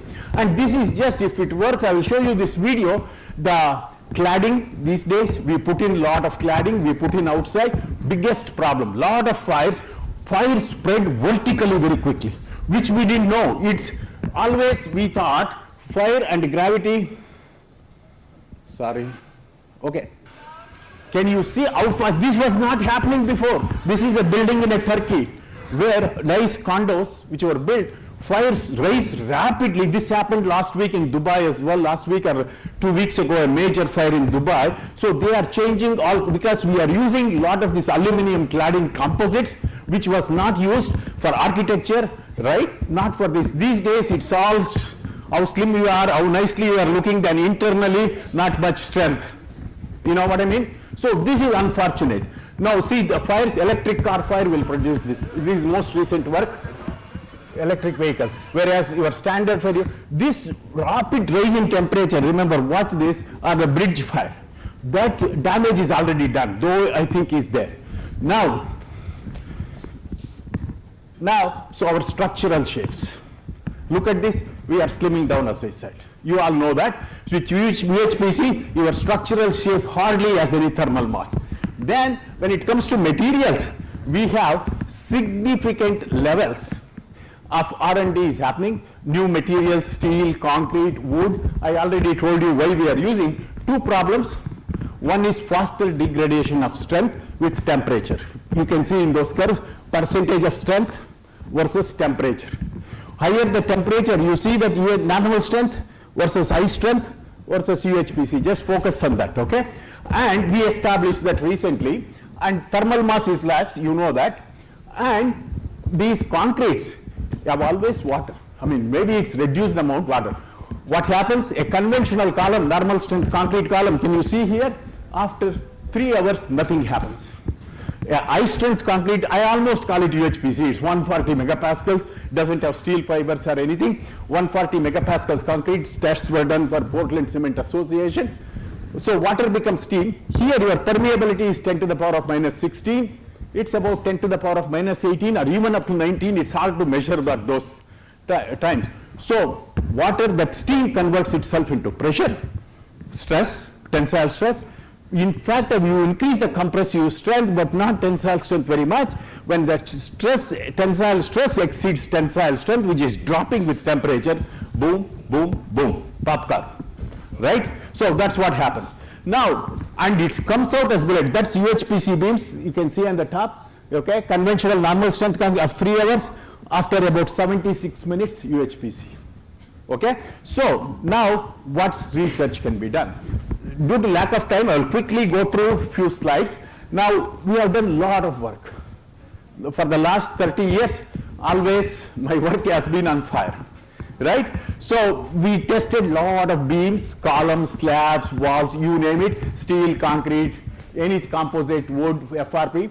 We tested various types of concrete, did lot of material properties tests at elevated temperature, about dozen properties you need if you want to model it, not just your strength, stiffness, or elastic modulus. Okay?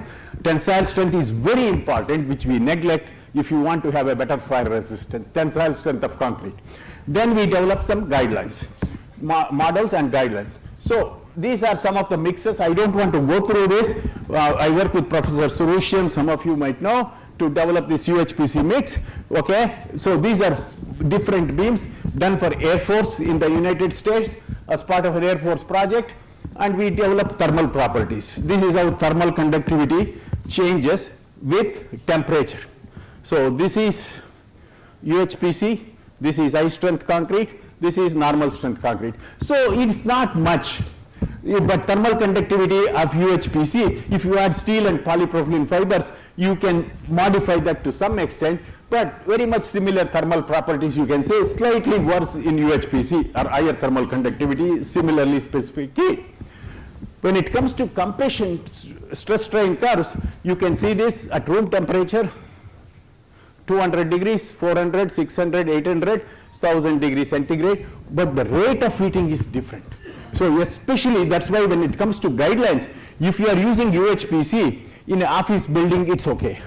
But if you are using in a parking garage where cars can catch fire, if you are using in a bridge, if you are using in a tunnel, you have to do something. I mean, it's danger, right? So that's why rate of heating we first established very recently. Maybe it's there somewhere. In Cement and Concrete Company, we published this paper. Normal strength concretes, you can heat up much higher. I told you what happens in electrical.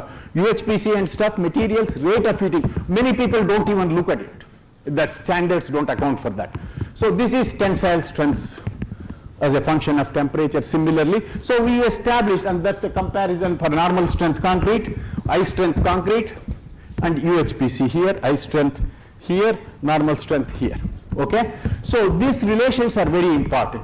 We followed it with number of tests, again for structural members, columns, beams, and all this. I'm going to just show you when these columns were made, the temperatures, for example, one of the thermal response of this, the corner rebar. In fact, in a concrete member, less effect on concrete. It's all how steel is structured, positioned from the fire point of view. When you have this, right, so you look at this, that corner rebar, it sees much more rapid rise in temperature than the middle rebars, okay? And, this is the deflections of the beam. As you can see, this is, if you add polypropylene fibers, it helps to some extent, the deflections, which I'm going to talk about. Then we did the tests, as you can see, right? This is normal strength concrete beam, high strength concrete beam, UHPC beam with steel fibers alone. If you add polypropylene fibers, they melt early at 160 degrees, create channels. Basically, it increases the permeability. Think it that way, and the pore pressure gets alleviated. So you have lesser spalling, much lesser spalling, and they fail, as you see. Normal strength concrete beam, it fails in 180 minutes. High strength concrete beam, UHPC, and look at the percentage of volumetric spalling. When you add fibers, you can reduce it, but not fully. We developed models. Lot of microscopic, we developed our own models starting from Fortran code, and now ChatGPT is helping us well with all this coding, whatever. So with all this, but main thing is we accounted for some of the key parameters. And as you can see in these models, to model how long the column or a beam can survive in a particular fire. That's the idea, right? And we use the material properties we developed. And if you see this, good validation is required. UHPC, you can see the faster rise in temperatures. Normal strength concrete beam, slower rise in temperature. It helps the rebars to maintain lot of, to contribute to the tension stress. So normal strength concrete beam on the left hand side, it's the deflection. Here normal strength, high strength, UHPC with only steel fibers.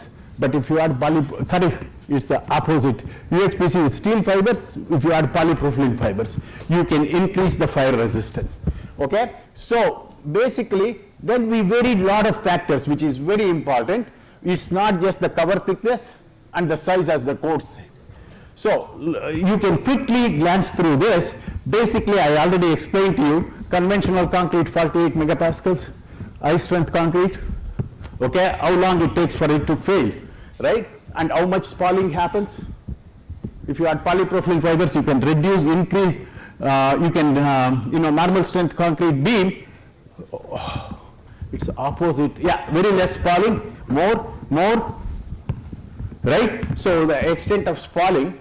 Now, basically, effect of cross section, bigger the cross section it is, you get higher fire rate because more thermal mass is there, and so it helps to achieve higher fire resistance. And if you use bridge girders and stuff, recent project has been with Priestess Concrete Institute, these slender stems is a big problem. Any spalling there, it can happen. It will be just like steel.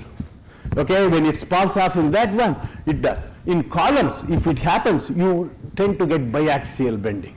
You design this column, axially column, at 15 minutes you have some spalling because of the huge fire increase in temperature, then you have to include, but currently we don't do that, right? So this is some of the I-shaped columns, rectangular sections, less of a problem than I-shaped sections. And effect of fire scenarios, for example, yeah, severe the fire, rate of heating, hydrocarbon fires are much worse if a tanker hits a bridge, right? And then you can see cover thickness. By increasing the cover thickness, you can optimize it, but you don't have much room in a IHPC member. In normal strength concrete member, maybe you have little bit room. You are losing the entire purpose of using UHPC because your section sizes are limited. So with cover thickness, more the cover thickness is better, only to some extent. So what did we do? We developed some innovative strategies. So first and foremost, one of the project objectives of this one with US Air Force is to remove the shear reinforcement in UHPC, which structurally we have done a lot of work, which you can do because of the higher tensile strength and steel fibers, you can, but not for fire. So don't, if you are doing this for fire purpose, you need confinement is better, you need confinement who helps. Fiber reinforcement, how much to add, polypropylene fibers, always throw in those fibers. It's not expensive. Talk to material experts. They will tell you the workability becomes problem, but they can come around it. It always helps more than in cracking and other things. And if you are using in bridges and tunnels, combination of steel and polypropylene is much more beneficial than just using steel alone or even polypropylene alone. Then you can do some of these things if you have an option, but Eurocodes and others, they recommend putting a protective layer. That works, but it increases the sectional dimensions, durability, lot of issues. So protective layer, mesh reinforcement, they can help. And we came out, in fact this paper is going to publish soon, is going to be some design recommendations, how much cover thickness you need. That's not an option a lot of times because of optimized design. If you do this, and what's the minimum dimensions for a beam like this? And what's the cover thickness? Some of the recommendations is both, whether if you have steel fibers alone or if you have polypropylene fibers also, combination. So, in summary, UHPC is an effective material to address sustainability, durability and other things, but I cannot say the same thing unless you engineer the system with some form of, but using codes won't help. Current provisions in the codes. Second thing, it's not just UHPC, remember, for those of you who have not seen other presentations, any material, if you change the microstructure with fly ash, GGBS and all this, fire becomes a problem. Similarly, I have a lot of data to show that. Structures made of UHPC exhibit lower fire resistance, especially due to quicker loss of strength and spalling, and you need to innovate it. Through experiments and calculation methods, you can develop innovative techniques such as, I have, even if you are using in columns, bending the ties or providing stirrups, proper stirrups. In fact, closer the stirrups if you can provide, you can eliminate half of the problem. That's if you can increase the stirrup content, And yeah, the proposed design recommendations can be used, right? And still there is a lot of work which needs to be done to address UHPC, there is lot of PhD problems for those of you who are doing it. Rather than testing same old compression tests and tension tests, there are number of things including bond, shear, for example, strength, for example, creep, high temperature creep. This morning you saw that they are all very much at high temperature, challenging problems. So finally, you know, all this credit should go to a lot of my students and scholars who worked on concrete portion of this or UHPC portion of this, and a lot of support from industry, more than $10 million support both in Canada and US on concrete, overall general concrete projects. So I would like to acknowledge their support and thank you all for your attention. And thanks to Professor 𝗗𝗃𝗵𝗿 for organizing this excellent conference.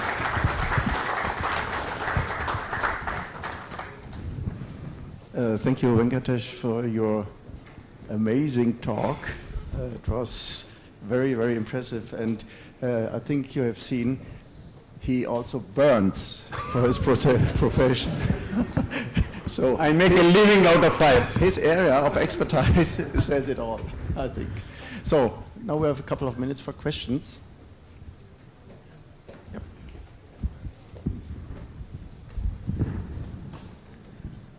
Excellent presentation, sir. So I just want to ask you, I am a practicing consultant in Mumbai. So whenever I advise my client, or when my clients used to ask me whether we can go for the UHPC for the proposed hotel project or not. So when I do some basic benefit to cost issue analysis of using the normal concrete versus the UHPC, and within the last digit itself, client told me let's go with the normal concrete. So considering the fire application and other benefits of using the UHPC as compared to the normal concrete, is there any thumb rule or any percentage how much it will cost? Like, I just want to understand. Oh, that I don't know how to answer, but for sure it's more, but you cannot look at just the material cost or design cost, you have to look at the overall project. But you are not talking about the fire, right? No.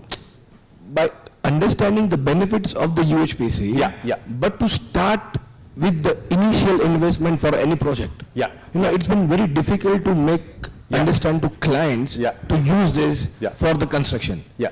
But the initial cost is high as compared to the normal conventional traditional concrete. Yeah. So is there any ballpark figure that, let's say 1:1.5, 1:2, so that I just want to understand the preliminary ballpark figure, like how it will be. Yeah. Sure, I cannot directly give you an answer, it's more expensive, but you cannot look at just initial costs, because that structure might last 10 years, in Bombay especially corrosion, or 20 years, but whereas your UHPC structure might last double the time, right, 30 years. So you have to look at overall, and your material will be much less, and it's much more durable, it's more sustainable. So there are a number of factors, right? And even if there is a fire problem, let's say, you can add some polypropylene fiber, you can easily overcome it depending on the application. I wouldn't recommend for a major bridge without doing anything, right? Yeah. And any health monitoring tool going to be used or placed in the UHPC systems? Sure, definitely. A lot of bridges which are built with UHPC, it's being monitored, a lot of data being collected. Yes, in Canada, I was involved with this project. Anything you come to know about in India? Huh? In India, I don't know. Indian, a lot of experts here. Yeah. So definitely you can monitor. Yeah. Sir,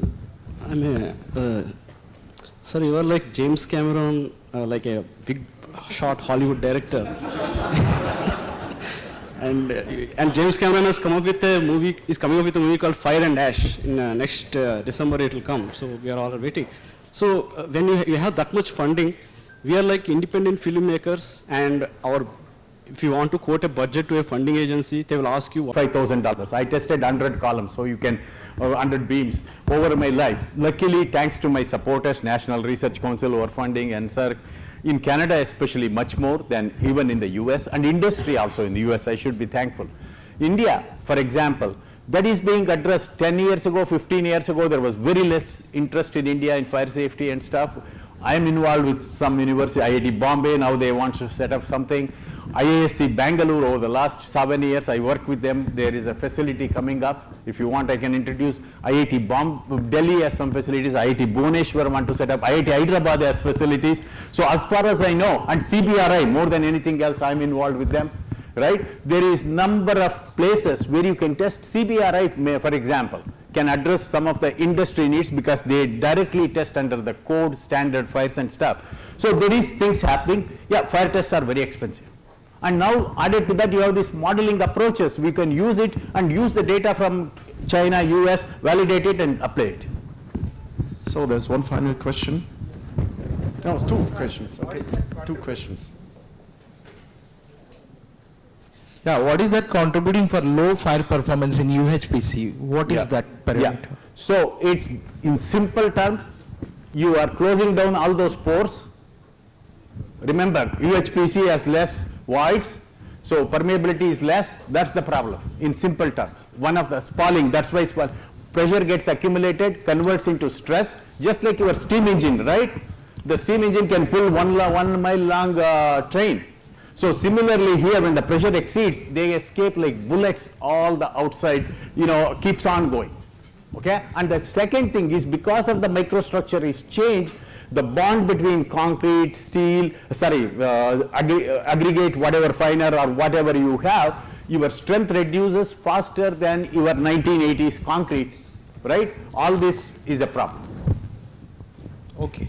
We have to go for intumescent and vermiculite, all these things combinations or no? Yeah, that's good, but who pays for it? It becomes expensive, right? So that's the problem. I think that's one of the solutions. You can put in mesh or outside some insulation. Yeah. So there is a need for those of you who are in industry to develop effective insulation materials for concrete. Going forward, we have to live with UHPC. So there is an opportunity there. Yeah, go ahead. Yes, sir, my question is that as a structural engineer, we can say we are in two parts. One, the earthquake structural engineer, and one, the fire structural engineer. Because after seeing your lecture, what I understood that, okay, as you are telling, the more mass or the more weight should be required. And as a earthquake structural engineer, what we do, we want the slender beams, slender columns, so that the lesser the mass, and we have the lesser the inertial effects, and it would be safer for the earthquake engineer. Yeah. Now, last we have seen few months back in the California, Los Angeles, what happened. So there we see that's both simultaneously it's an earthquake prone area as well as the fire. So what you suggest, because we have to sit both the structural engineer as a fire structural and the earthquake engineer, and then they have to decide how they have to build. So what's your recommendation with that? My recommendation is good. You're a professor? No, sir. I'm a scholar from IIT Kharagpur, PhD scholar. So my master's thesis on the seismic you will effects. become a professor. It's good for all the professors because there is more research needed. More problems are there. Yeah, that's, I think, combined effects of both, you have to look at it, as well as that's a good idea, right, to optimize it. So currently we are doing age-old prescriptive medicine, right? You don't drink anymore. My mother always calls me from US if I have cold. She asks me to go with, as soon as I have cold. My brother is a doctor, he's a highly specialist, he's a professor in Bangalore Medical College.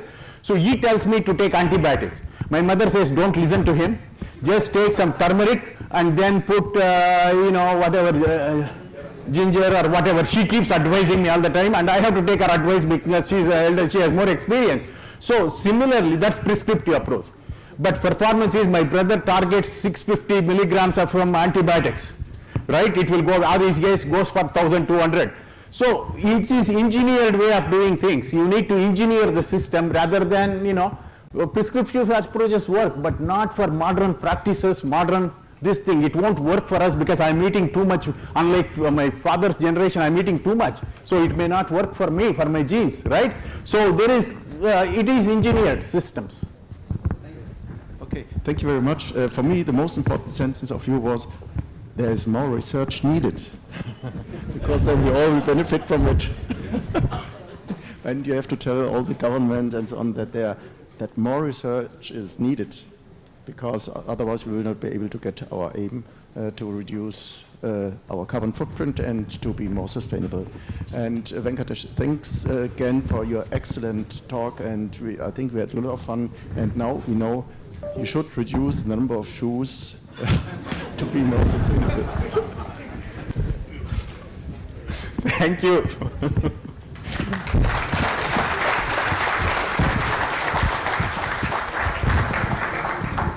Thank you. Thank you, Professor Kodu, for that insightful and engaging presentation. Sorry. I now request our plenary chair, Professor Nowak, to present the token of appreciation to our plenary speakers. I kindly request Professor Nowak to come on the dais.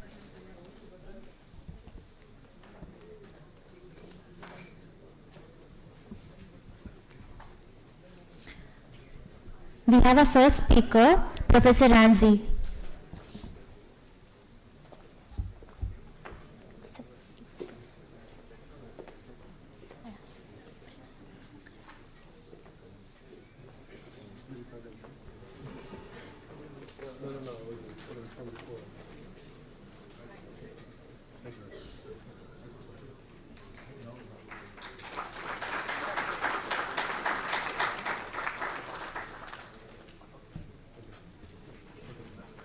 Next we have Professor Gettu. Sir.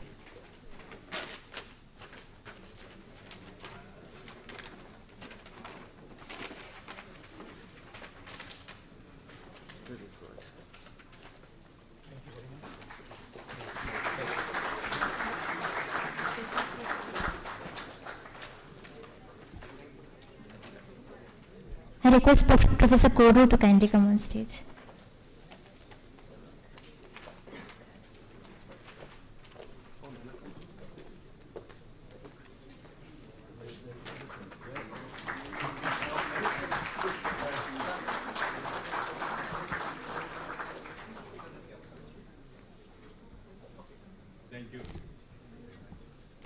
I request our platinum speaker, Mr. 𝗘𝗴𝗃𝗶𝗿, to please come on stage.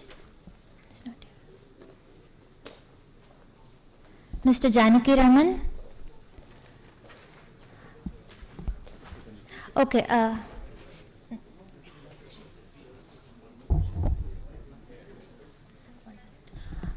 Now I request Professor Gettu to kindly come on stage and present a token of appreciation to our plenary chair.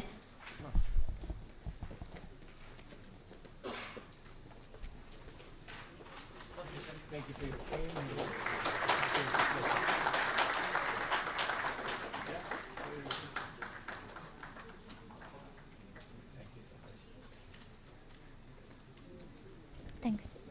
Thank you, sir. Okay. We will now take a break for a group photo session with all the dignitaries and participants. Before that, I kindly request all the plenary speakers to come on stage for a photograph,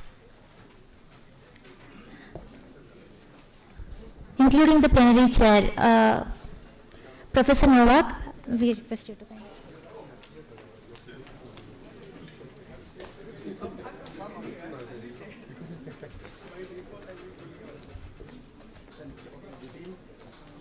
No, he is not here, I think.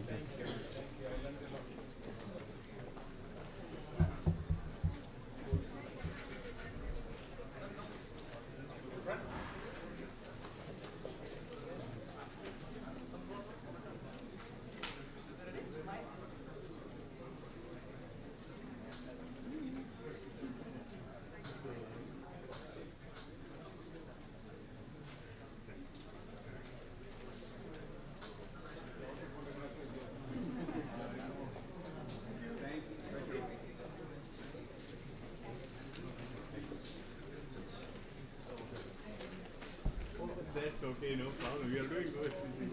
I talked to your students, they were there on the other day as well. So like your help in the shooting. We will now break for a group photo session with all the dignitaries and participants. Kindly proceed to the ground floor for the photo shoot. I have a small announcement to make for all the participants. You have separate QR codes for both lunch and dinner, so please scan the respective QR codes for each of the session. And also, I would request you all to take a look at the stalls that are set up just outside this classroom. Okay, thank you.